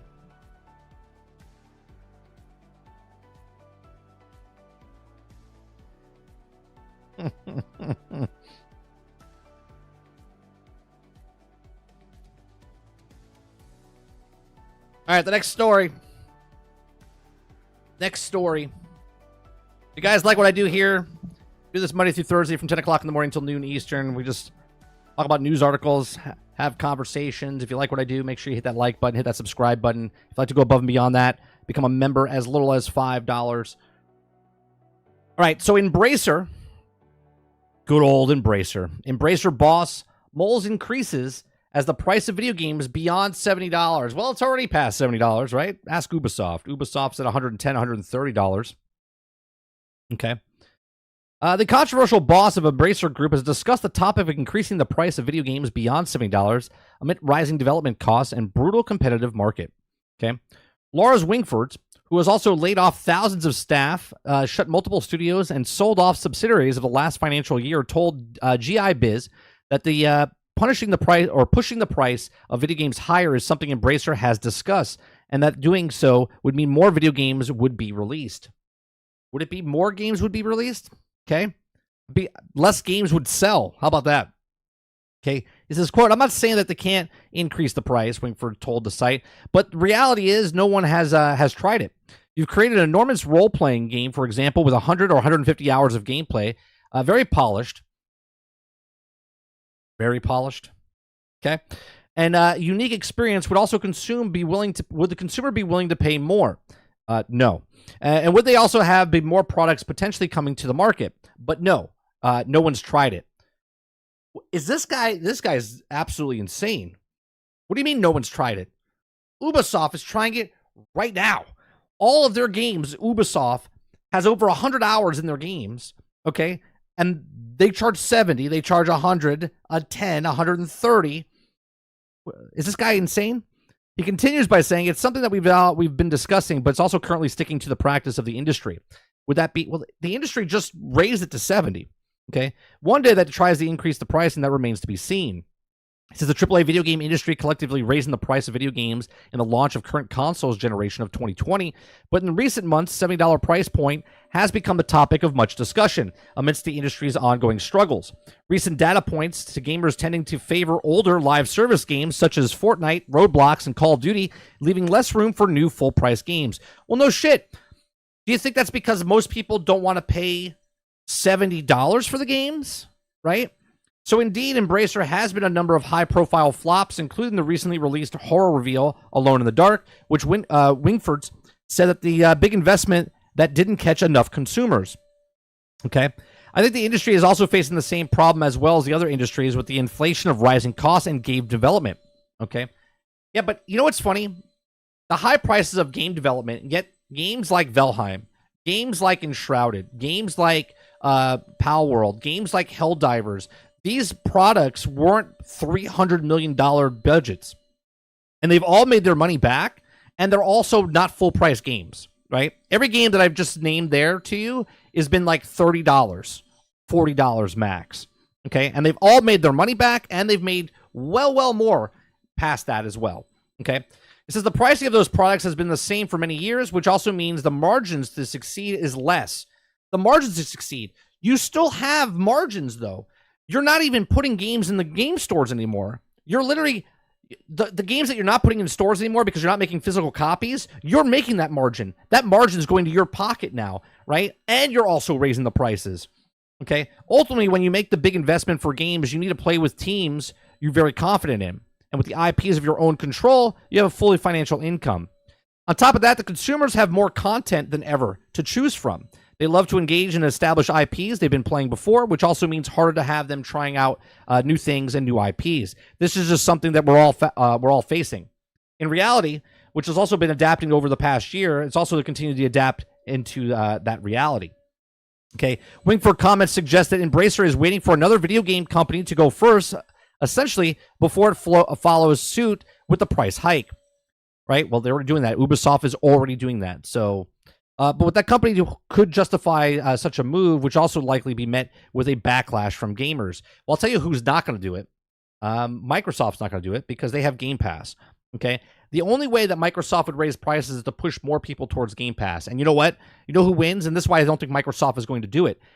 Microsoft wants the game companies to raise the prices. They want the $110 game. They want the $130 game because Microsoft looks good in this scenario because that means...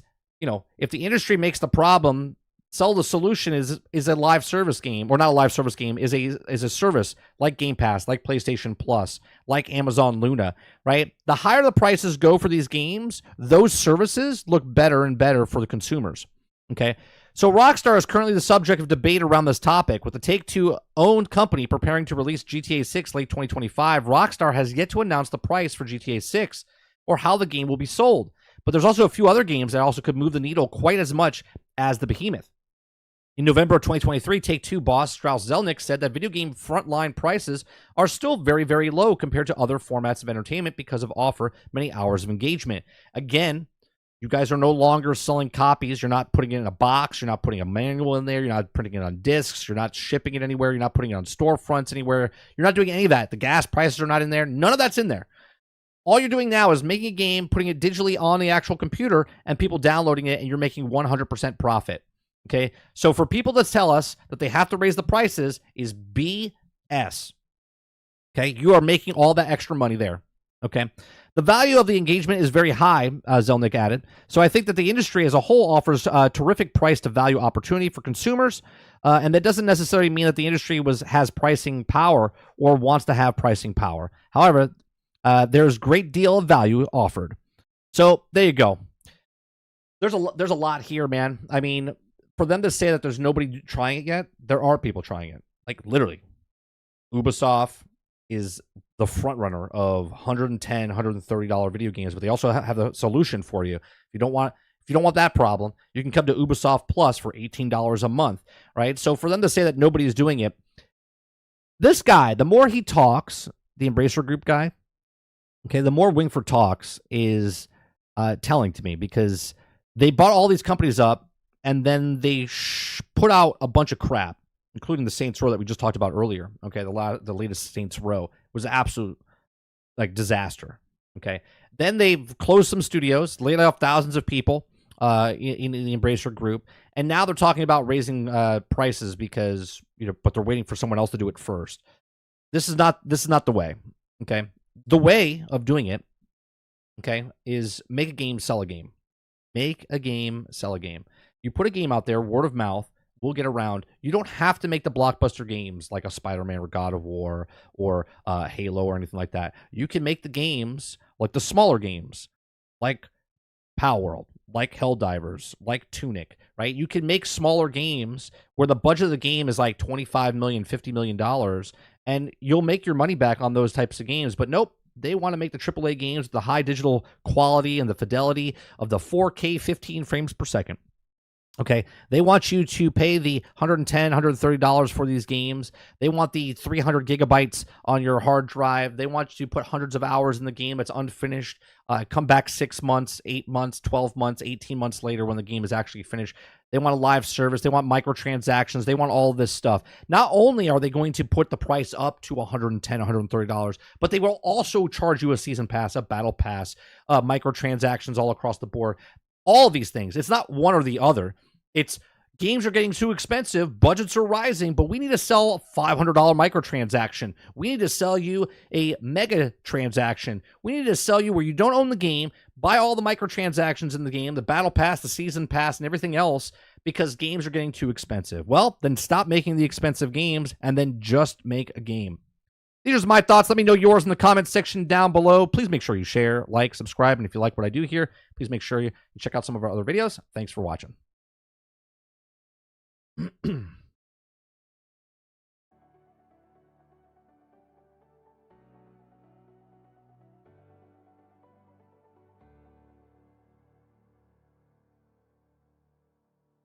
Sarge says, stop buying games, period. Stop buying 2 years, and you'll see how the market responds. We need a Sleeping Dogs sequel to remake or something. Travis also says, I'll buy a gold edition Outlaws in the Shadows because I want the games that I'm not having them do that Ubisoft Plus crap. Others can, but me, I'm going to pay for a game, and I won't play it at all. Robert Jones says, I would argue that they aren't trying it. I would argue that they aren't trying it. Who isn't trying it?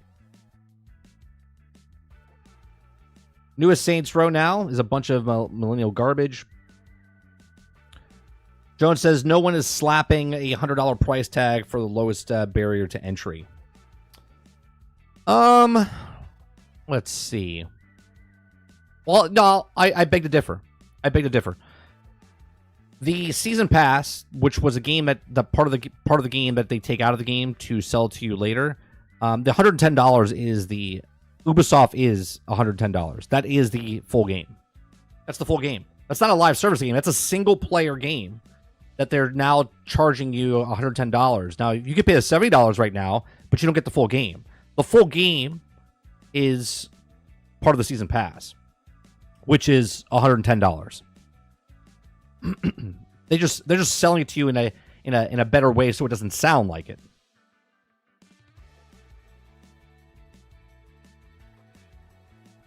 Have you ever done any meet and greets, Mike? I did a couple years ago when we went to conventions and stuff like that, but never on my own. I'm nowhere big enough to have I'm at this bar. Anybody want to come by? Go on, Sin.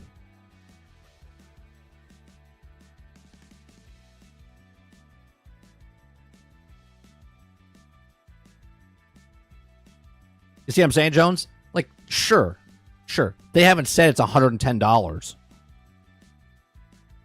Okay? They haven't said it's $110, but that's exactly what they're saying.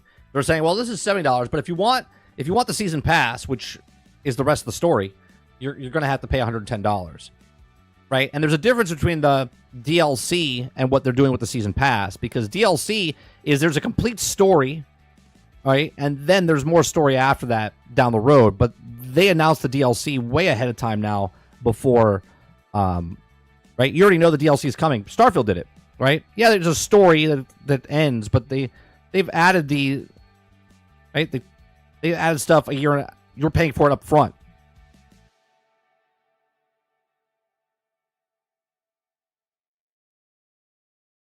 I mean, I do meet up with people. If you're ever in my area and you're in town, you let me know. I'll meet up with you.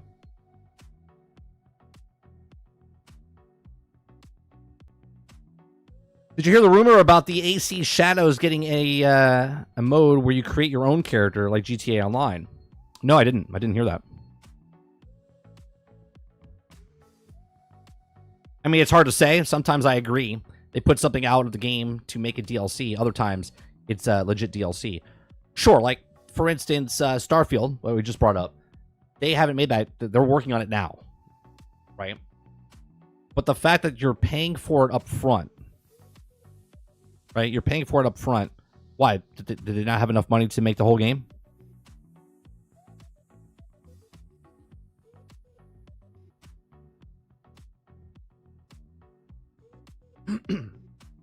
Meet up at Disney Springs next year? Sure. Let me know. I've done it multiple times with other people.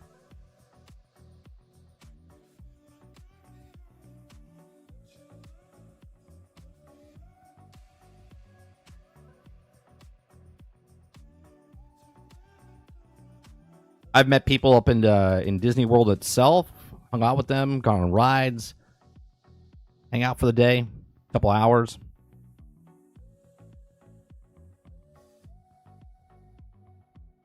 The game prices are like taxes. The higher they are, the less you make. And these companies are making more money off of these things. Look, I totally get it, right? Like if I could sell something, right? I don't know. If I could sell this mug, okay? I make mugs, okay? And my cost of this mug is, let's say, $1, okay? But I want to sell this mug because of my time and everything that I handcraft this mug. Okay, if I handcraft this mug and it costs me $1 because of the supplies and my time, whatever, and I can make a couple of these, but I want to sell this for $10. I could sell this for $10, right? And I'm making a nice chunk of change, okay, of that. But at the same time, I could also sell it for $15. I could also sell it for $20. I could also sell it for $30. Then I can make less mugs, okay, and then sell more. But at the same time, it's like, well, my mugs are they're not selling a lot because a lot of people are not buying my $30 mug. Okay. So I'm still making a huge margin. I'm making massive amount of money, but I'm not selling my $30 mugs. But my $10 mugs are flying off the shelf. Okay. That's just it, right? That's what they want. They want to make more money for less work.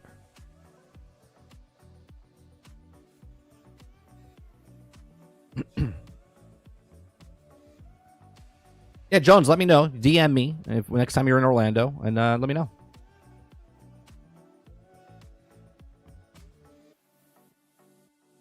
Yo, 30, you don't mess with the Killer Clowns? I haven't tried it, and I didn't get a code.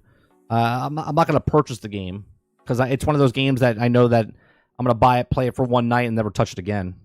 If you're talking about Killer Clowns for Outer Space.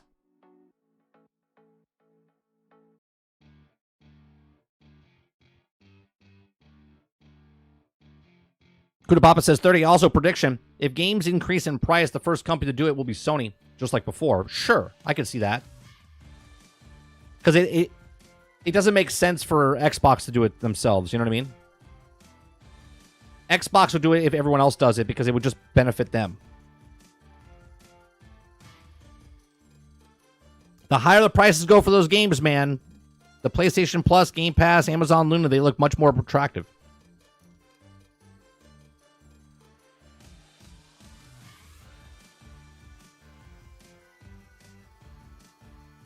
More money, less effort, like always. No, the game is really fun. You'll play it more than once. I hate all those types of games. But this game is the funnest. See, I just don't know. I just don't have the people that every time we buy these games, every single time I got Friday the 13th. We did Ghostbusters. We did other one.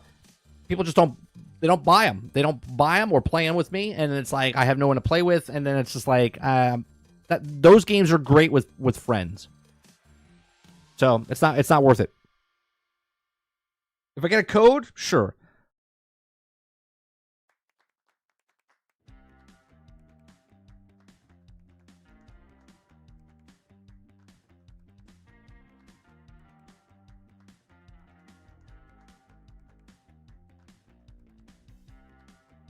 I don't think EA would do it either. Maybe they would. Their business model is they want to get as many people's hands as possible. Hence why they're on Game Pass, because they make their money off of microtransactions, right?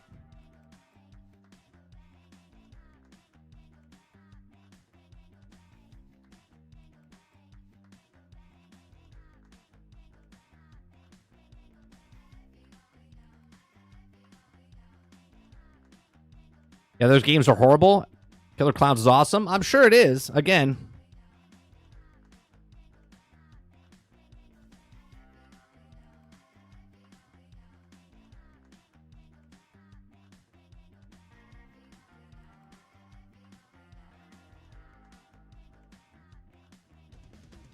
COD is what raised the price of games? Is it? You guys do understand, like, that games have always been...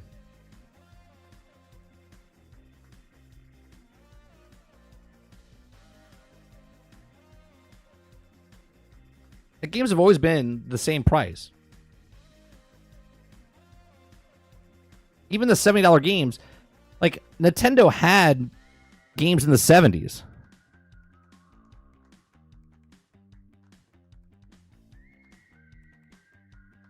Look. What do you think this is? Look. What's that game? Street Fighter Alpha 2, $70. Ultima, Mortal Kombat 3, $70. NBA Hang Time, $70.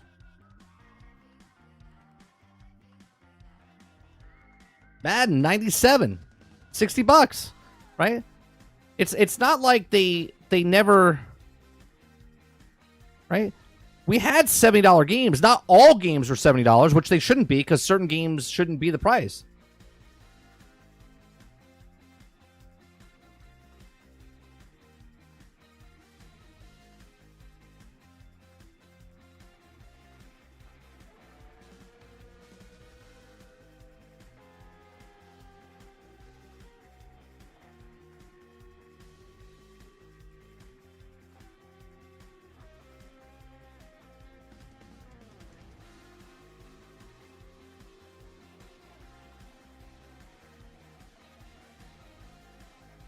It was actually 2K was the first to do it with $70 game. NBA 2K. It was the first $70 game. That's not true.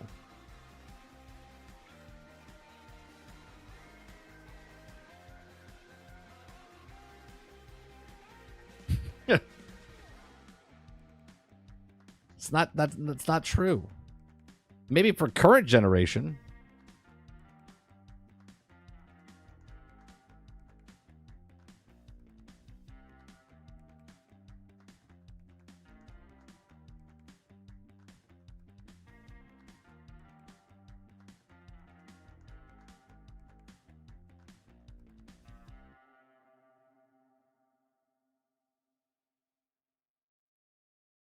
Like I literally just showed you a $70 Street Fighter game back in 1997. That's a standard game. The standard of the actual thing.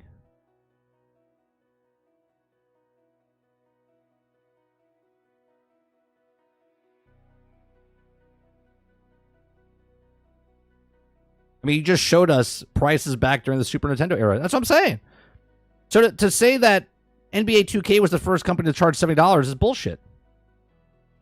To say that Sony raised the price for the first time is bullshit as well. Now, as a standard that all their games going forward were going to be $70, sure. If you want to say 2K did that, did another game come out after 2K basketball that wasn't $70? Were all their games after that $70?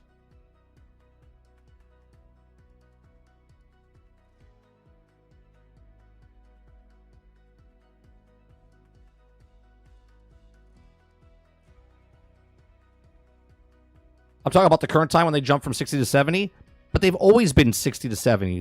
This is my point, Rose. Games have always been $60 to $70.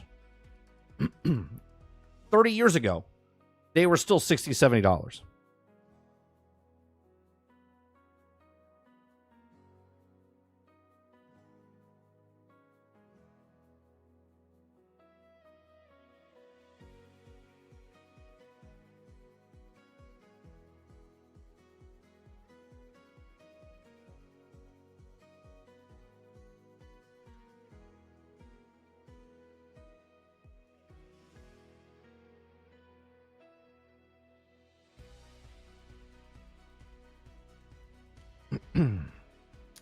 Let's see here.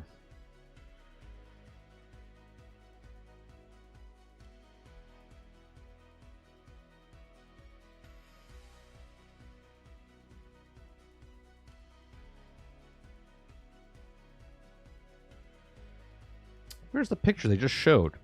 I love when they show you a picture and then you click on that picture and then it doesn't go to that picture. I love it.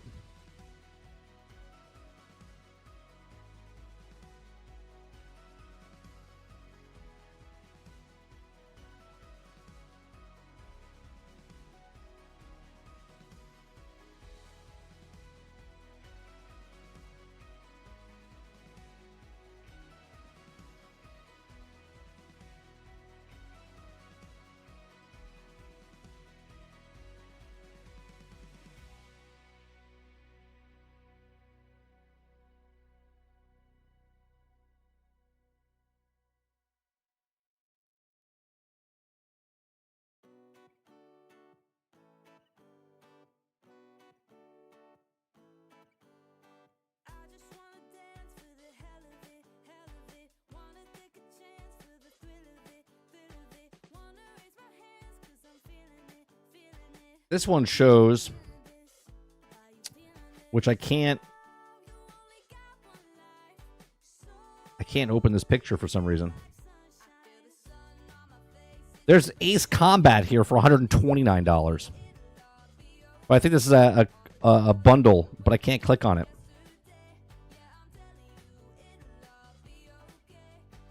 We also have some sort of fighting game, which I can't see, which is $69, and that's back in the 360 era.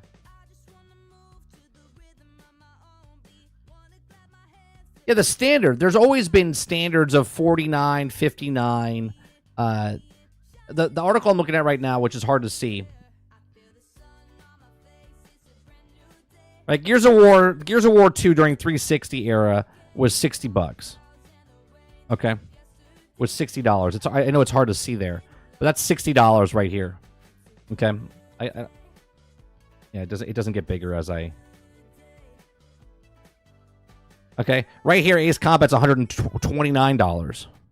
Right, then there's games that are $29, $49, $49 for Call of Duty back in the day.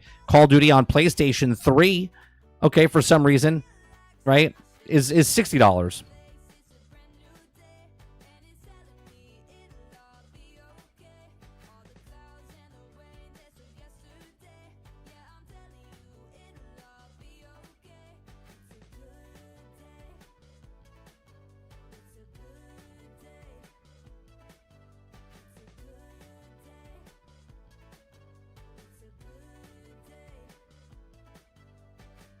Travis says, as a kid, I had no idea the cost of the games. I just wanted it, and the adults, they haven't changed. Right.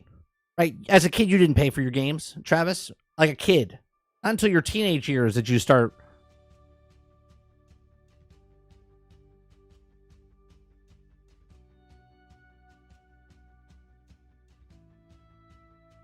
I remember seeing a Toys R Us ad for Nintendo 64 at like $529. No. The N64 back in the day was $199, if I'm not mistaken.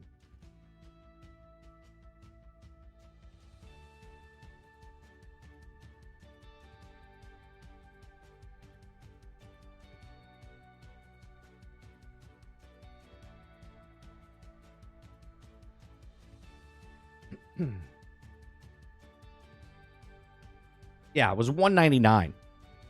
Originally, the N64 was $199.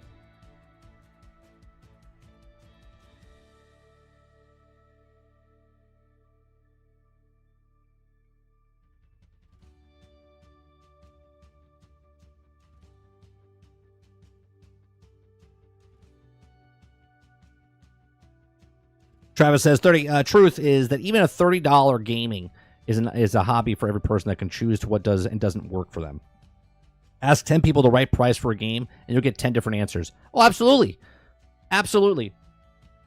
The problem is, again, I can sell this for $10, or I can sell this for $70, right? It's the same mug at 10, at 70. There's no extra features to this mug, right?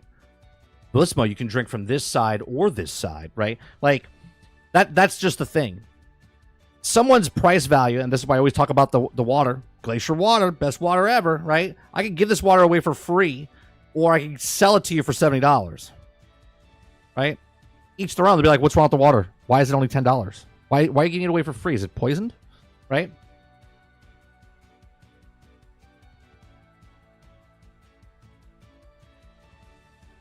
right? So the value for everybody is completely different. Okay, it's when the standard of something all of a sudden becomes more money, right? Remember, $60, $70 back then was a physical disc, cartridge, disc, plastic box. Like, there was more to the actual game. Okay, instruction manual, shipping, storage, all of this stuff goes into. Okay, they get their percentage, all this stuff. You don't get any of that now, right? The companies that make the games literally digitally send it to you, and yet they're charging $10 more than they did back in the past because they tell you, well, video games is hard, right? And there's no way for you to check that, right?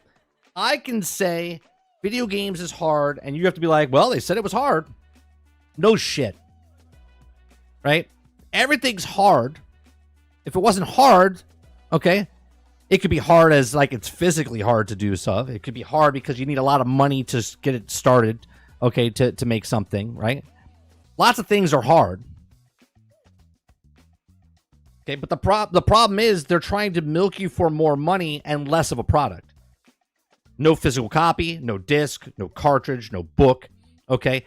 No game, no complete game. The game is broke, buggy, unfinished. Gaming is hard, and you have to just take it for face value, right? Well, it's hard.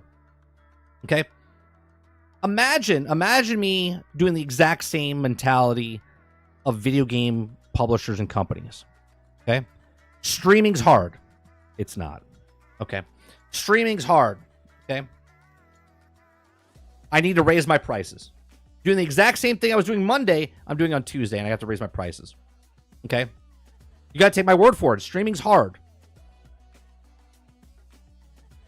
Right? Of course it's hard. Everything's hard. Otherwise, if things weren't hard, then everyone would do the thing. And then it would be really hard because if everyone can do it, then no one would want it because everyone can do it. Think of it this way, right? In a game that has an economy system, if everybody can do the thing at the very beginning, then there is no economy system because it's super easy to do. Okay? Why am I going to pay someone to get 10 bricks when I can just go out and get 10 bricks myself? PlayStation announced their games would be $70 in 2020. The first COD game, $70, was in 2021 after Sony announced implemented the new pricing structure. Sony released the Demon's Souls for $70 on 11/12/2020. I think there's a difference, though, when people are saying, Akuda, that NBA 2K was the first one to do it, and Sony doing it as a overall saying, hey, everything's $70 now. I think that's what they're saying. PC adapter for PlayStation, $60. Sony never learns.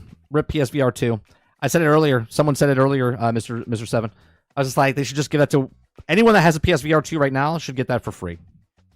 Because that would have been in the price included in the thing when they paid $600 for it or $500 for it. But now they made the problem, so now they're going to sell a solution to you. But PlayStation fans will be happy to buy the thing because, well, you know, why not? You can now play PC on your headset that you couldn't last year.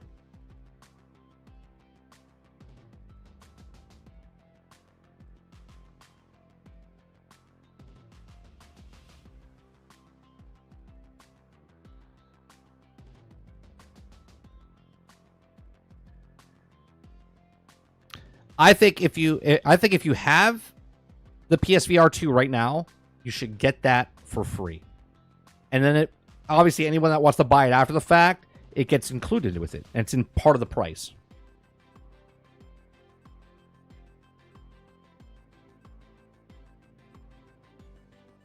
I will agree with you, Akuda Papa, that Sony made the standard price $70, right?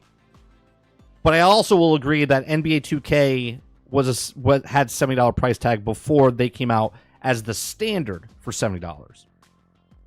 But then again, I could take that and show you the article again from 1997 where there was games. So I could say Capcom. Capcom made the first $70 video game because they charged $70 for Street Fighter back in the day. You know what I mean?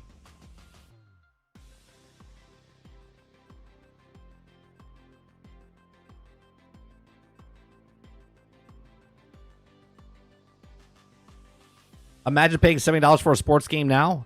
Well, they're charging it right now. I think Madden Was it Madden 2024? I think it's 70. Isn't it $70? Because you can get Madden and College both for 140. Madden NFL 25 Xbox One right now. Right? Xbox One. Okay? Is $80. $80. Robert Jones says, I think they all agreed to raise the standard. Absolutely. Because we talk about this all the time as well, Jones, right? PlayStation, Xbox, Nintendo, they're all together in the industry. When they decide what the industry wants to do, they all do it together. Isn't all the Xbox games $70 as well? Stop trying to make us just look at Sony's thinking. Again, Rose, he's saying that Sony was the first one to make the standard $70, and then everyone followed suit. Is what he's saying.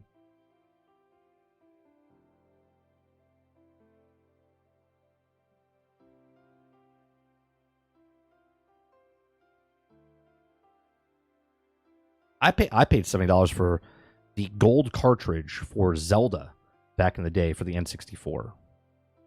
Yeah. Gold cartridge. I think it was $70 or $80, I think, for the...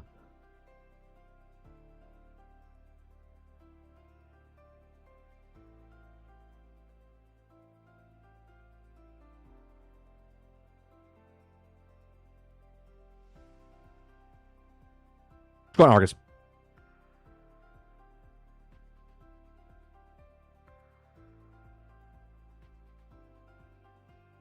He says, you're right, Mike. They're going to have the prices go up, and Microsoft has no problem with that. People don't want to pay that much. Sign up for the service. Right. And this is why Ubisoft is doing what they're doing, right? Make the problem, sell the solution. The problem is, well, game prices are going up. It's $70, $110, $130, or pay $18 for this service, right?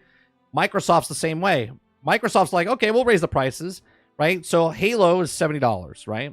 Or the next Fable comes out is $70, or Starfield is $70, and you can pay $70 if you want to just own that game, or come to Game Pass, right? And that's just it. This is why Microsoft doesn't care. If the industry wants the service, okay, it helps people like Amazon Luna or Game Pass sooner than it does or Ubisoft or Madden than it does for PlayStation right now, because PlayStation Plus doesn't put day and date. They have their games on there, so they can still charge the $70, make the money off of that. Then people down the road will get it on PlayStation Plus. But for Microsoft, Luna, any other service that does the day and date when new games come out, why pay $70 when you can just get it on their gaming service?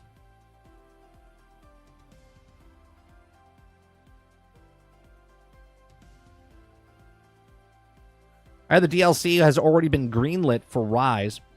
Me excited, Travis? Such an underrated game.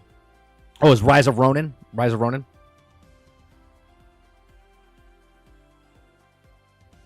By putting the prices that high is a win-win for them. The more wealthy we just pay in price, so they get the money there. And then the people that don't just get their subscription doing the other. Right. And this is why I said last week about Call of Duty, it's just smart for them, right? Because the people that want to pay for Call of Duty are going to get the money. And the people that want to rent it or get it on Game Pass, they're going to make the money there.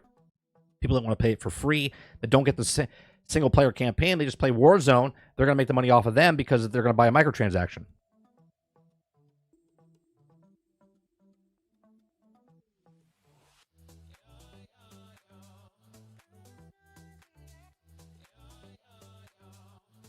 All right, we got one other story today.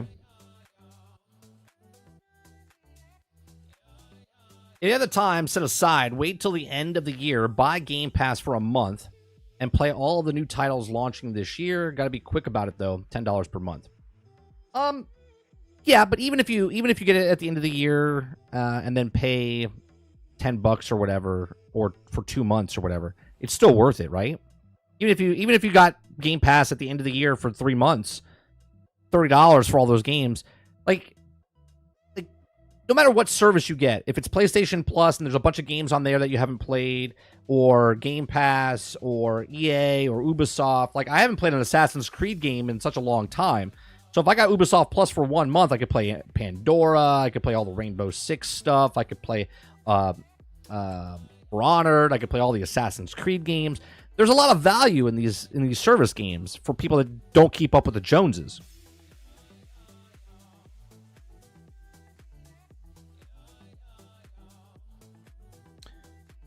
Brian says, 30, Hip Hop Gamer is my source, and he told Fair Game is a Sony's Battlefield. But is that another game? Is that another game like I know you say it's like Battlefield, but is it another like game show type of game? Is it another extraction shooter? Is it another hero shooter? I'm telling you, man, there's a lot of extraction hero shooters coming out, and I don't know how they're all gonna make it. There's way too many games like that coming out.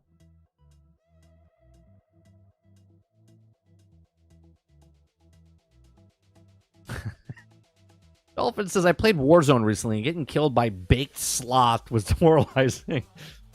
You got killed by a high sloth? You suck, Dolphin. Argus says, if you think about it, it's honestly low-key smart of Xbox to put COD on Game Pass. For how many more people are likely to keep the sub-service for COD and any other game that they would? Quite a few, I imagine. I already have Game Pass. I haven't touched a Call of Duty game in over a decade.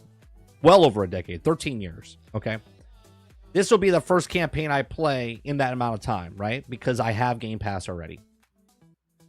Right? And if they put the other CODs down the road on there, then I can go back and play those, and I don't have to pay a full price. I already have Game Pass, right? I already have Game Pass. I'm paying for it for my son playing games, for new games that come out from Xbox, and then the other games that they put out. It's 100% worth it. For me particularly, right? Some people don't lease cars, other people do, right? It all depends on what you like to do. Some people like to buy beat-up cars and then put money into it in the long run.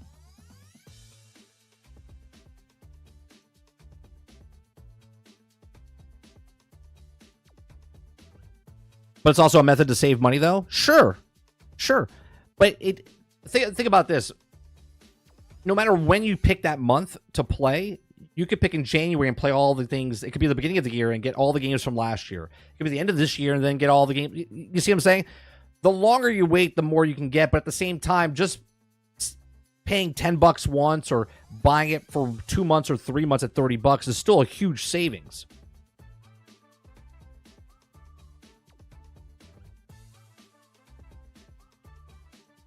I love getting things on deep sale. Just picked up D4 for $25, and that's about how much it's worth.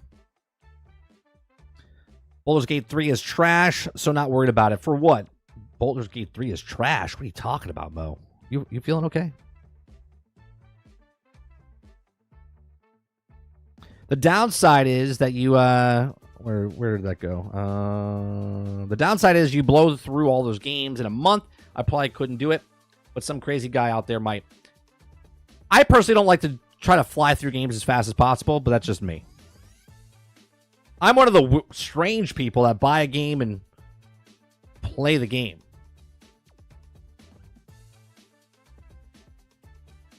I've never even heard of Hip Hop Gamer, so I don't know who that is. I respect the man's hustle, but there's a lot of is that a wolf?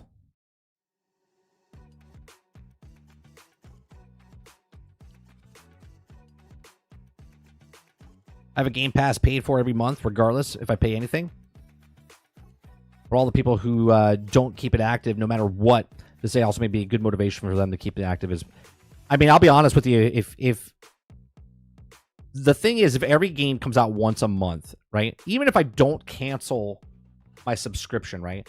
So let's say Avowed comes out. Avowed comes out. I play it for, I don't know, 10 hours. 15, 30 hours, right? Let's say I beat the game. I don't know how long it is, right? It's $10 for Game Pass. Or I pay $18 for Ultimate, right? Because I play a PC and whatever. Okay, so $18 for me. $18 comes out, Avowed comes out. I don't play any other game except for Avowed that month. I'm good. I'm good. $18 for that game. Then the next game comes out.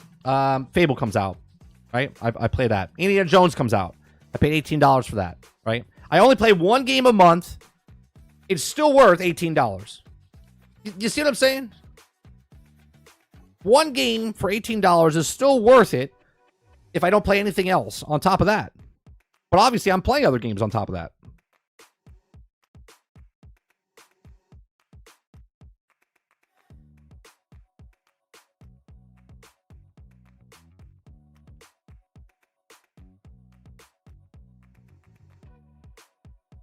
Actually wrong, Solomon. There's no intelligent person out there that Baldur's Gate 3 is trash. Even if I don't like it, it's actually factually a good game.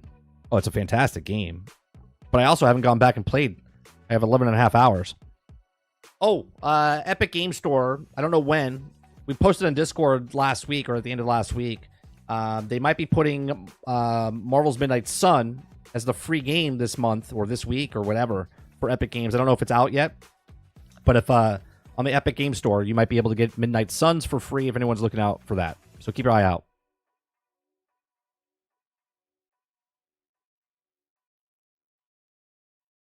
Mo says, not every game is for every game. One man's trash is another man's treasure. 11 and a half, come to 30s. I'm sitting on 500 hours. Yeah, if it's free, grab it. That's basically what it is. I don't know if it is free. I guess we could open it up and see if it's there.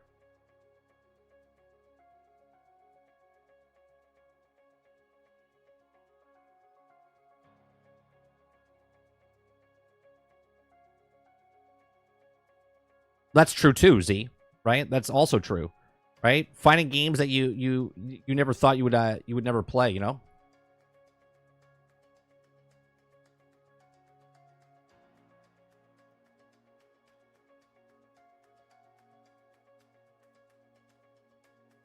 Happening. I just want to sign in. Can I sign in?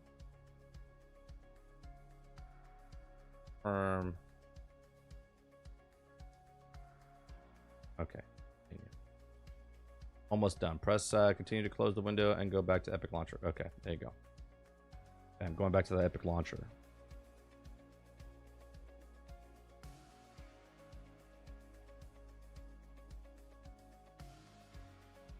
Oh, and then they sent me an email. Hold on. Hold on. You can tell I open up my my stuff all the time.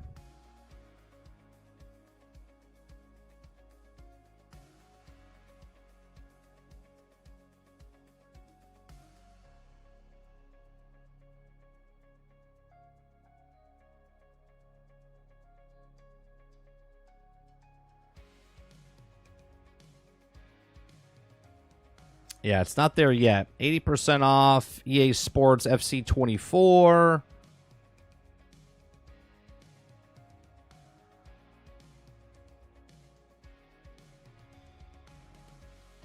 Free game right now is Chivalry 2.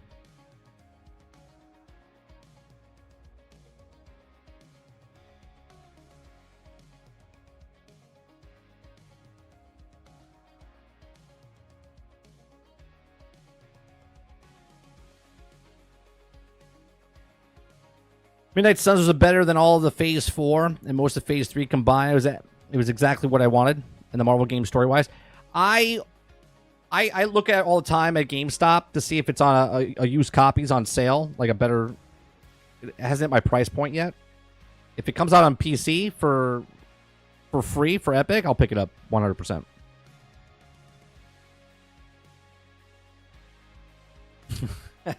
I was like, you made me open up Epic Store. Yeah. Sorry. I didn't mean to make you. I like Chivalry. I have it on the Xbox. That's a fun game. All right, let's go to this last story here. You guys like what I do here? I do this Monday through Thursday from 10 o'clock in the morning till noon Eastern. We read news stories, have conversations. This show is a live show. It's a news show. So if you guys like it, make sure you hit that like button, hit that subscribe button. If you'd like to go above and beyond that, become a member as little as $5. All right, so gamers are getting concerned about leaving their libraries when they die. I've never thought about this. I'll be honest with you.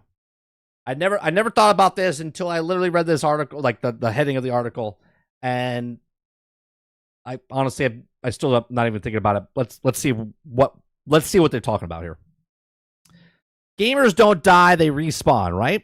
Recently, a debate was struck up online when a Steam user took an interest in what happened to the library of games when they pass away. It was a topic that was also picked up by Valve, who subsequently confirmed that nothing happens. They can't pass the ownership to your of your account to someone else or merge it with someone else's library if you die, and it can't be transferred via a will. Okay, so they gotcha. They gotcha. No matter what you do from this point forward, your digital games are yours and yours only. You cannot give it to your kids. You cannot give it to anybody else. Sorry. Okay, so now gamers are getting increasingly concerned about what happens to their game libraries when they die.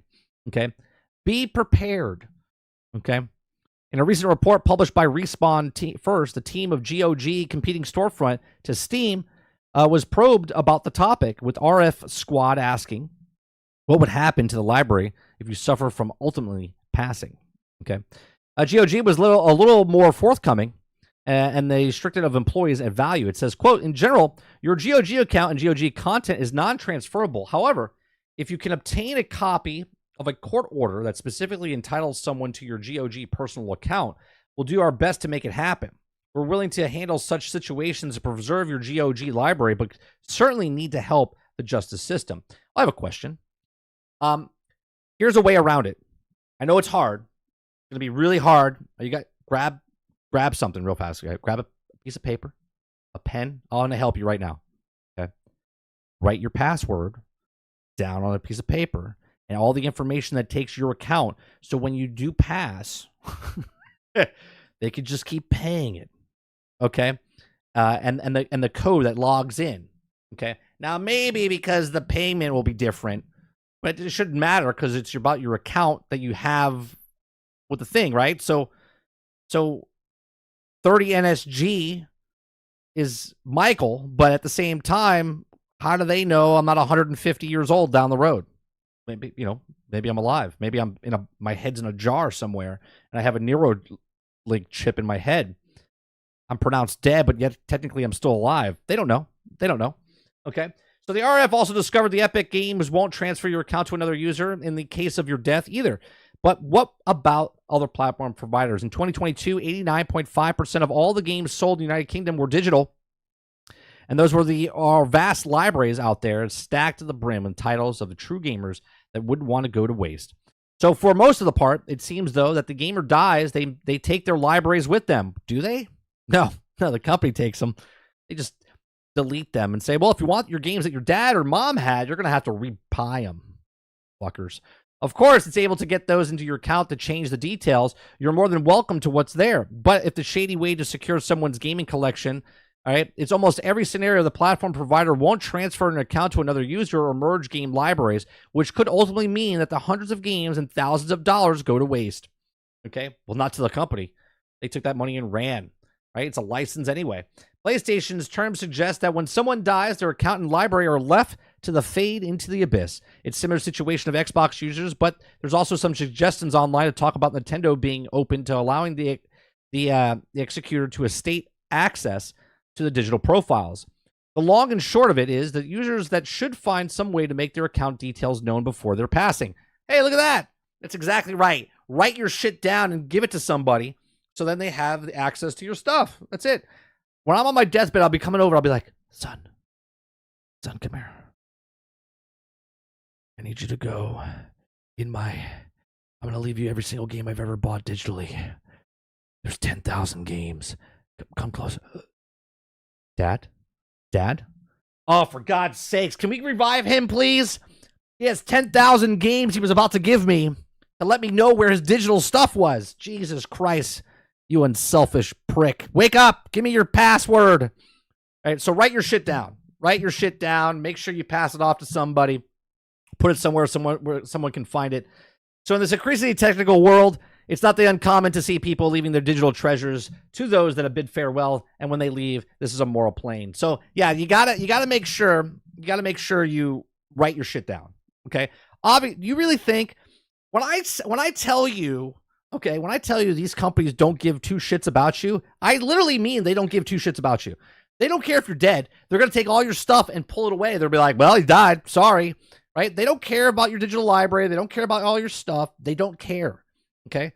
All they care about is how much they can drain your wallets while you're alive, and then they'll delete your whole account while you're dead, so your loved ones can purchase all that stuff over again because they might have a reminiscence of something. They'll be like, man, I remember playing a game with my dad. I want that game again. $150, you sons of bitches, right? That's going to happen. That's going to happen. It's a reality. So if you don't want to lose all your digital stuff, make sure you write down all the information for your Steam and Take-Two and Ubisoft and Xbox and Sony.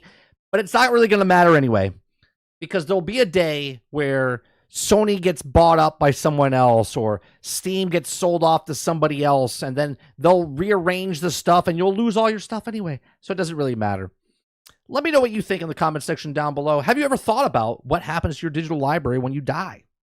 This is news to me, all right? What would you do, or what are you going to do so that your loved ones can still continue playing your games down the road? Let me know in the comment section down below. Please make sure you share, like, subscribe. If you like what I do here, please make sure you check out some of our other videos. Thanks for watching.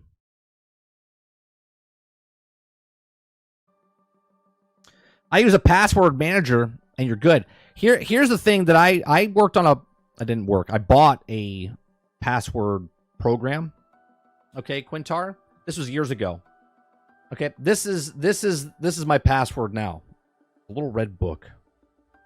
Look at all that information in there. A little red book. I have a backup too. Don't worry about it. Okay, but I had a thing on my phone that had all the passwords, and then they closed down. Okay, then they closed down. So all my passwords in my password thing were deleted. So yeah. Fuck that. But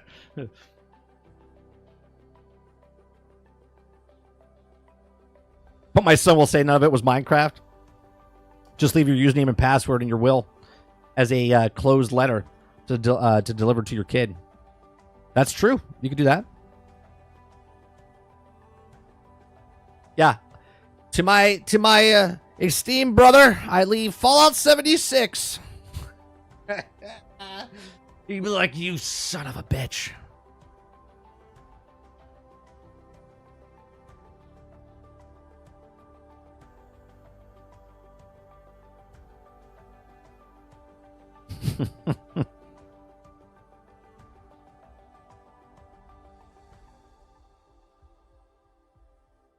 Yeah, I never even thought about what happens to your libraries. All right, I'll make an AI. I'll never die. I will never die. I will be alive forever.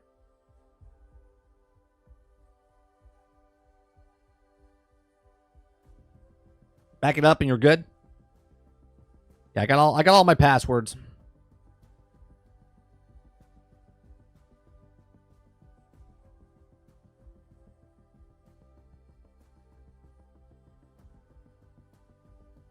You know what's funny? You know when you die, right? All your debt goes to your loved ones, but not your library. All your debt goes to your next person in line, but not your video game library. They take that shit with them. The government's like, we're getting paid. The video game companies are like, no, we're taking that shit.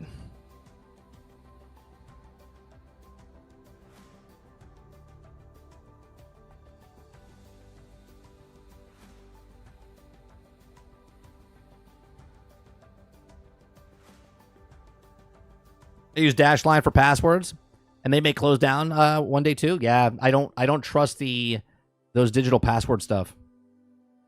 Yep, because the company went out of business. I forget what the company's name was now, right? And all my passwords were gone, and it was a fucking nightmare. When I tell you a nightmare, I'd rather get kicked in the dick multiple times, like those monks you see on TV or on YouTube. Right?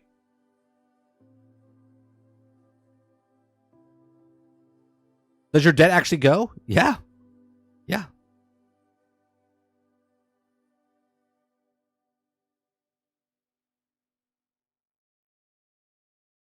You don't think that the companies don't want to collect that money? Yeah. Yeah, debt goes on. debt goes on.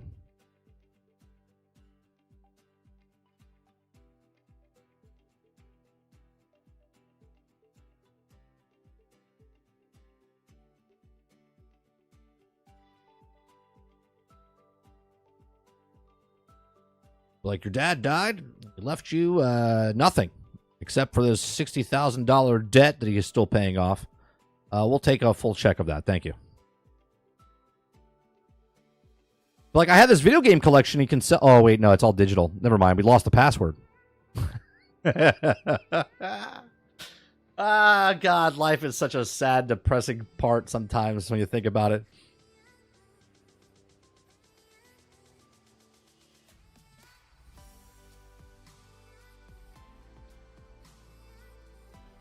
The government swoops in and sells all the person's stuff to claim their debt. Yeah. Yeah, and whatever's left over, you still have to pay.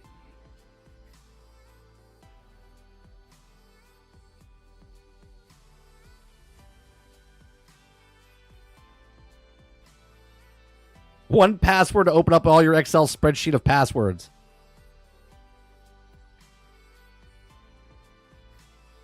Just matters if you have inheritance, right? You got to pay taxes on that stuff.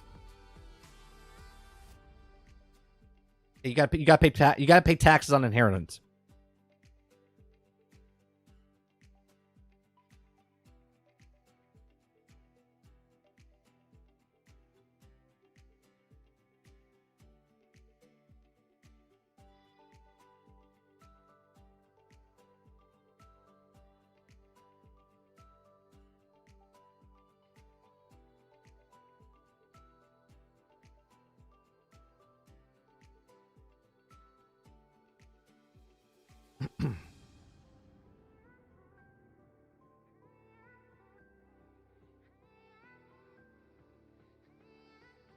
So it says, when someone dies, their debt are generally paid out of the money or property left in the estate.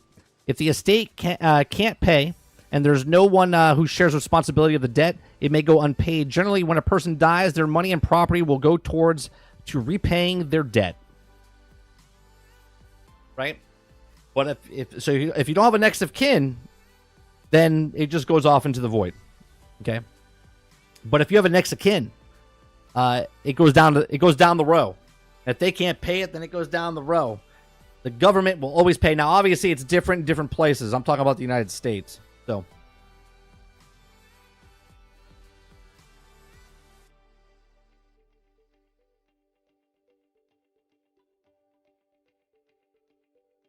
it says, upon your death, though, unsecured debts such as credit card debt, personal loans, and medical debts are typically discharged or covered by the estate. They don't pass to their surviving family members, and federal student loans and most Parents Plus loans are also discharged upon the borrower's death.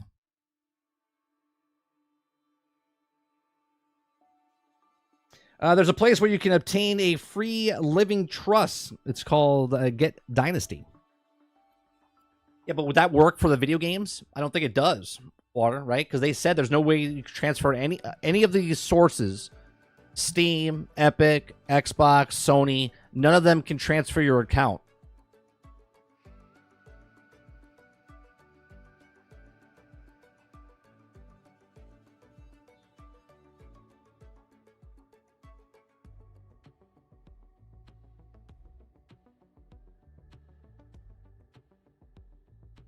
What'll happen is Epic will be like, "Oh, we can't pay you, but we'll give you $10,000 V-Bucks for your compensation." Yeah. The Epic Store's like, "We can't transfer your accounts, but we'll give you some V-Bucks in Fortnite. Don't worry about it."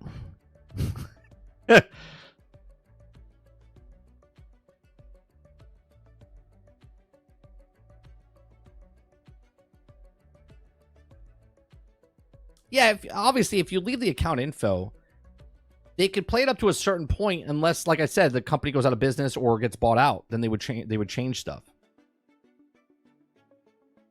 Oh, they 100% could, Argus. They don't want to. That's exactly right.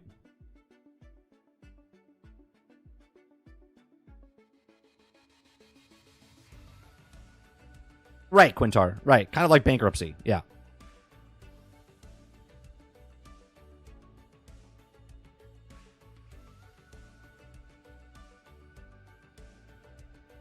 You can buy blue for that in Fortnite. That's what it's all going to be anyway. Your whole digital life is going to be inside of Fortnite, Meta, or what's the other one? It's going to be like Ready Player One, so it doesn't really matter. Your whole digital currency, your credit score, everything will be inside your kill-death ratio, inside of the virtual meta place.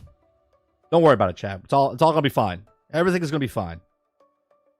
You'll be in your chair, not thinking about anything. You'll be in your own little virtual world. Everything will be fine.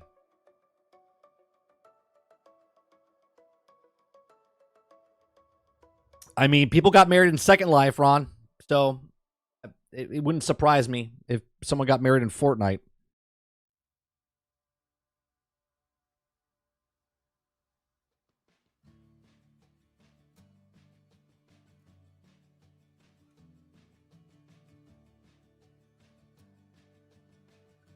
Five years ago, I married my Fortnite girlfriend. There you go.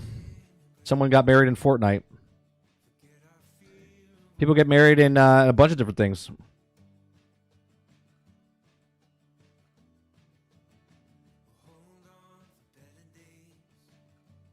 Imagine getting divorced through Fortnite. Yeah, it's this is how you settle stuff in divorce court. Everyone goes in. It's a battle royale. And whoever lasts the longest gets all the stuff. You get 1 week to like get into it, so they know what the hell they're doing, and then it's a one-on-one death match.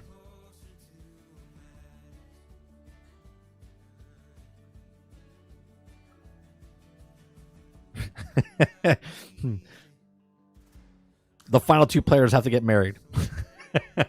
Yeah. It's a TV show waiting to happen, right?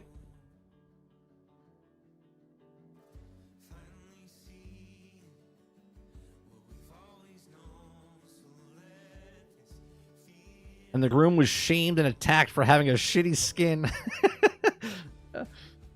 Like, I can't marry you. You're wearing season 1 skin. Come on.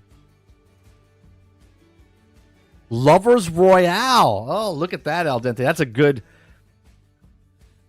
We have 100 contestants. The final 2 contestants will marry each other in Lovers Royale.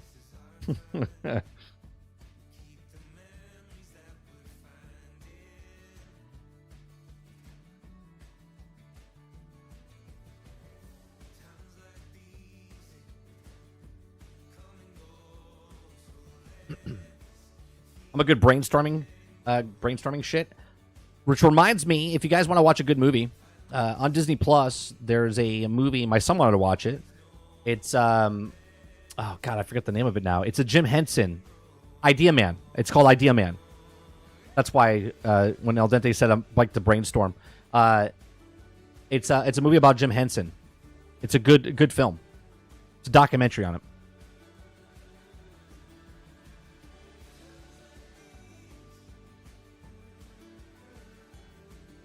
I hear there's another one about the Beach Boys. I'm going to watch that one as well. Love the Beach Boys.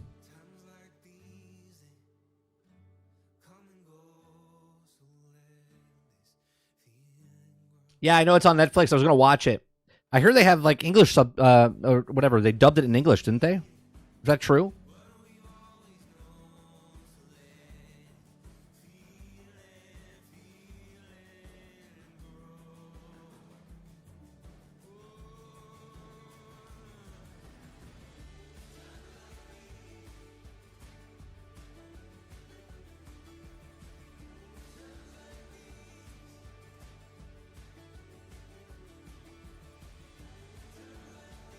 It has awful English dub.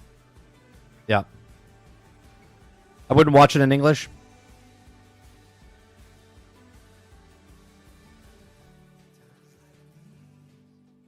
Yeah, Frank Oz. I didn't know Frank Oz was like he met Jim Henson when he was like 17, 18, before he was done with school. It's a really cool documentary to learn about Jim Henson and what he was doing. And I didn't know he died in 1990. I thought he died later in life.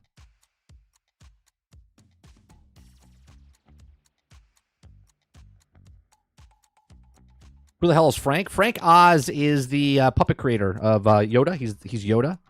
That you would know him of. He's done some of the greatest puppets next to Henson. He's fantastic.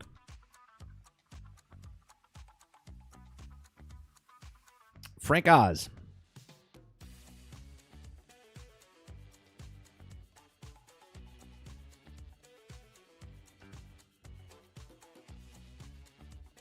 No, it's crazy that Jim Henson got turned down, like in the 60s and 70s, got turned down by every studio and everything, okay? And then went on to make the Empire of the Muppets, Muppets Inc., right? And Lucas got turned down by every studio and whatnot, and he went on to make Star Wars. And both those companies get purchased and bought by Disney, which I think is pretty interesting.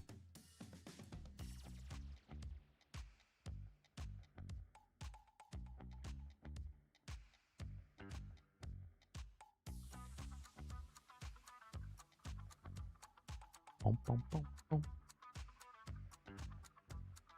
All right, let's check out Twitter real fast.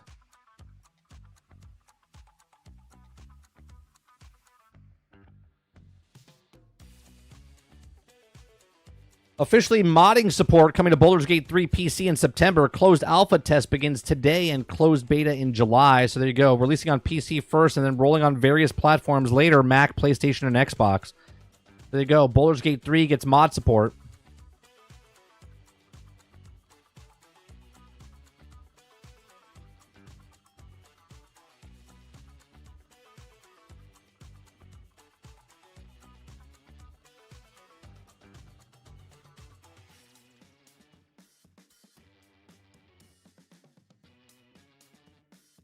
Ubisoft Toronto is joining the development of the remake of Prince of Persia: The Sands of Time.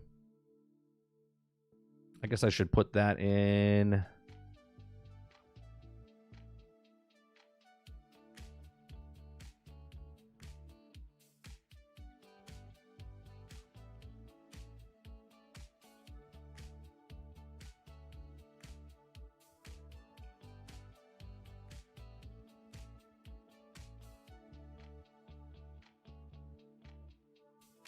Yeah, he got his first directing debut. Was it Dark Crystal? Or was it Labyrinth? I think it was Dark Crystal. It might be Labyrinth. It's one of the two.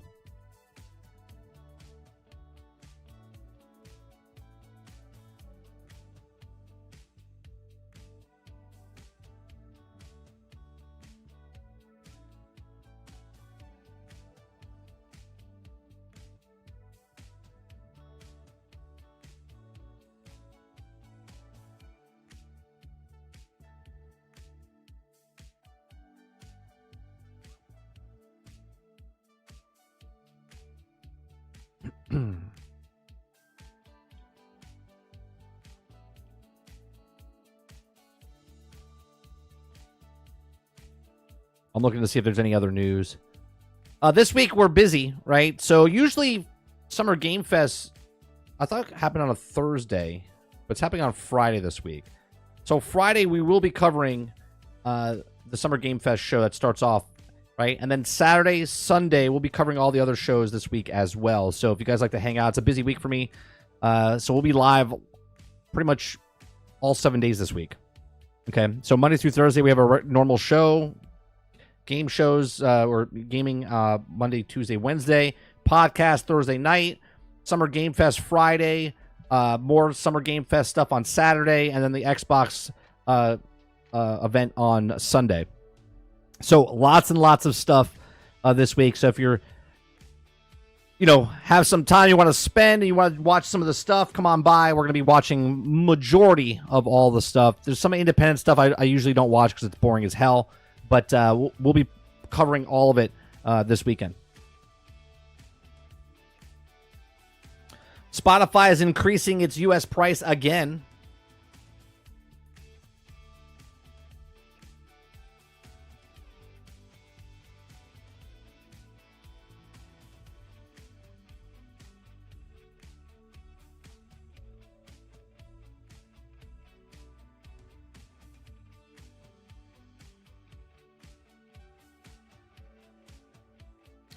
Oh, interesting. Nintendo got leaked. Google leaked reveals thousands of privacy incidents for Nintendo. Interesting.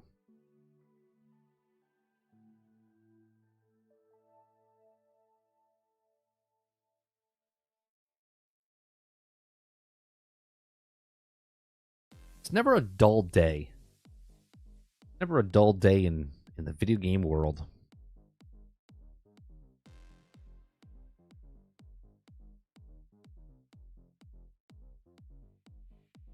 Fan-made Fallout 2 first-person remake now has over 100 developers working on it.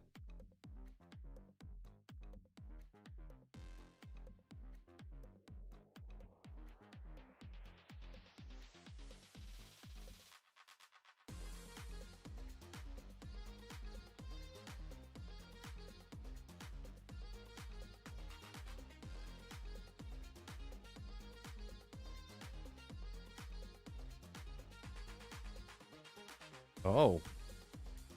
Paramount and Skydance agree to terms of a merge deal.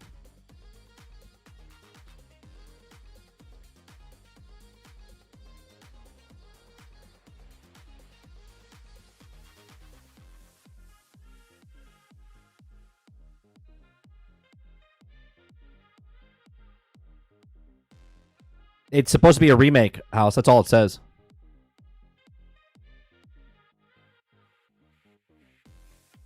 Are you gonna watch the cosplay of Star Wars on Disney? I think you're talking about the Acolyte. Is that what you're talking about? Yeah, the Acolyte. So here's one of the reviews. Hold on. I saw someone say a review. Hold on one second. Let me see if I can find it. And I'm just gonna read it to you.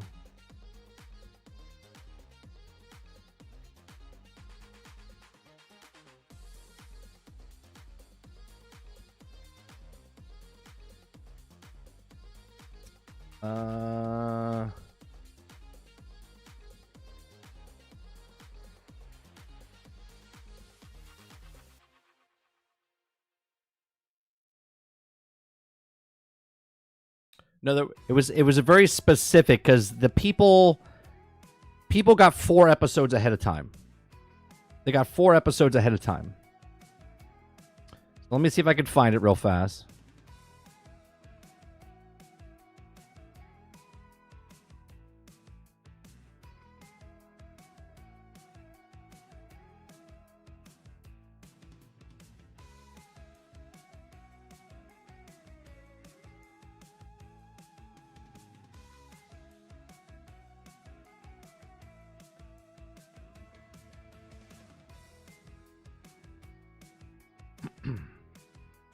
I gotta see if I could find it. I gotta find the because it was in someone's video. They posted a little blurb from it, so I'm gonna see if I can find it for you.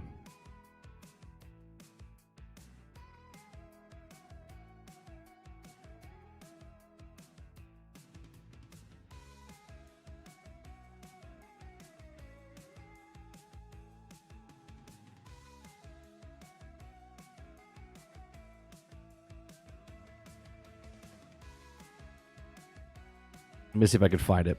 It says it all.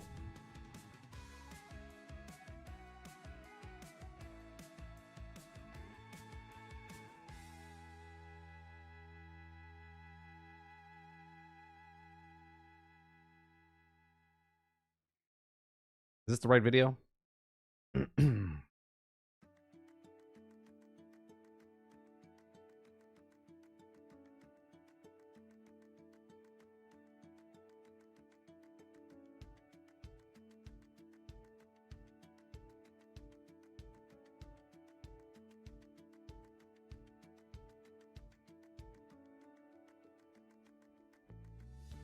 I don't know if this is the right video.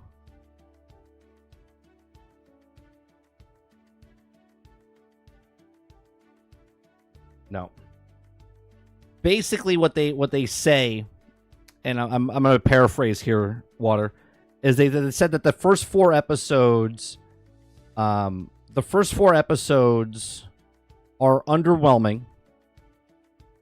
And by the end of episode 4, okay, by the end of episode 4, any person that still likes Star Wars, that's before the Disney bought it, will no longer like Star Wars. It will kill anyone that's left that likes Star Wars or still has hope for Star Wars. It will absolutely kill it for you. This is a review. This is a review of a person that watched the first 4 episodes that Disney allowed to let them watch the first 4 episodes, and then said that the writing is so underwhelming and boring, and not because for Star Wars, just in general, and then it's really bad for Star Wars.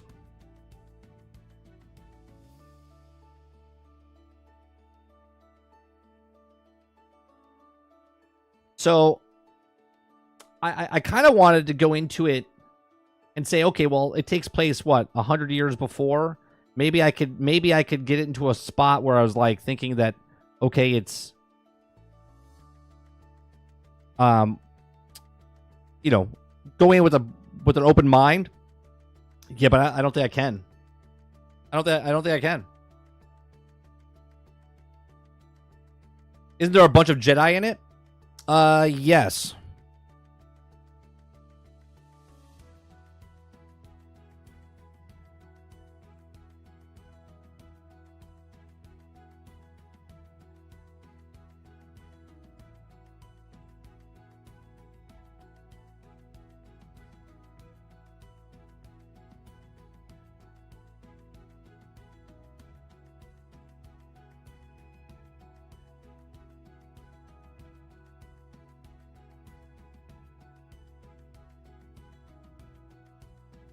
Let's see. Early reactions to the Acolyte are in, and it's good news, they said. This is on Reddit, but there's nothing.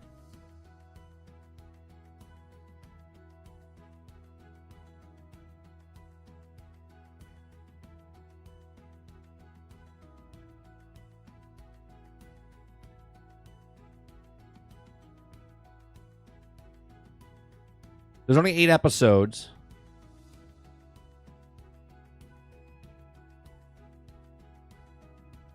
I think every show on the CW, and you get the idea, except Flash. This was actually good. Oh, and Black Lightning was too. I mean, I liked Smallville back in the day. Arrow was good back in the day on the CW stuff.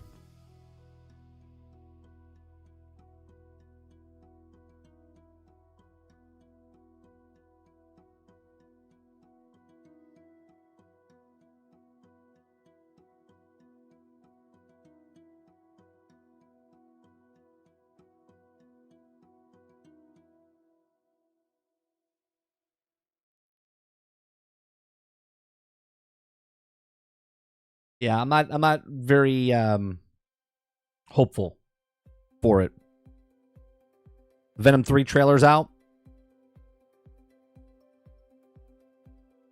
Oh well, I think Madam Web. My last hope for Star Wars is KOTOR remake.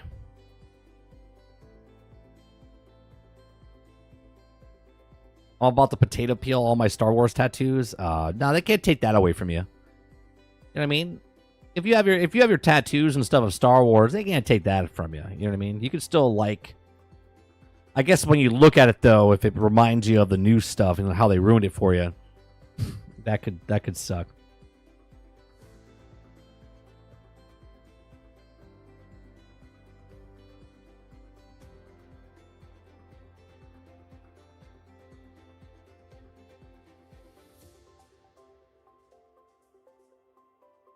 I tried to watch Madam Web on Netflix, not sure why, but the first 20 minutes, I was like, yeah, turn it off, please. Well, you tried it. I know why.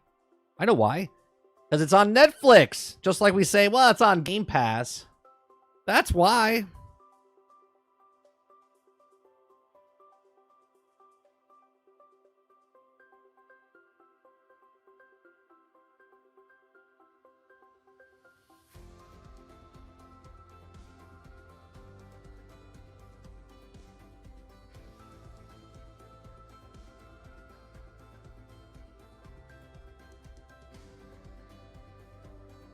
Gotta make a Netflix emote.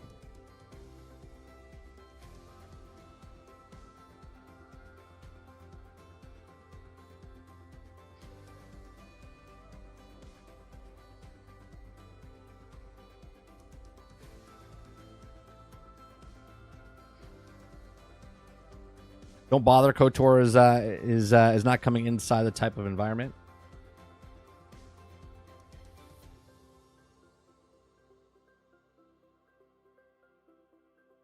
I'm still trying to find the actual quote.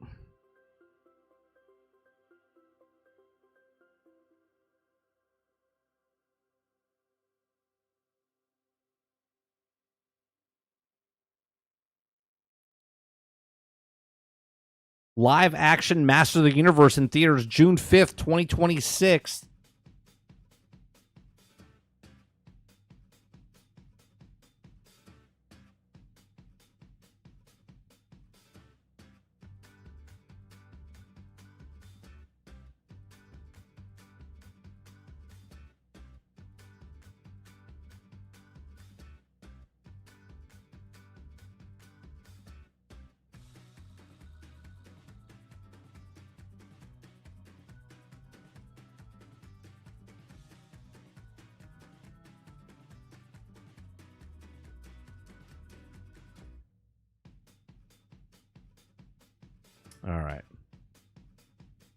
All right, that's going to do it for me this morning. I'm just looking up any other kind of short news, little bulletins that we could talk about.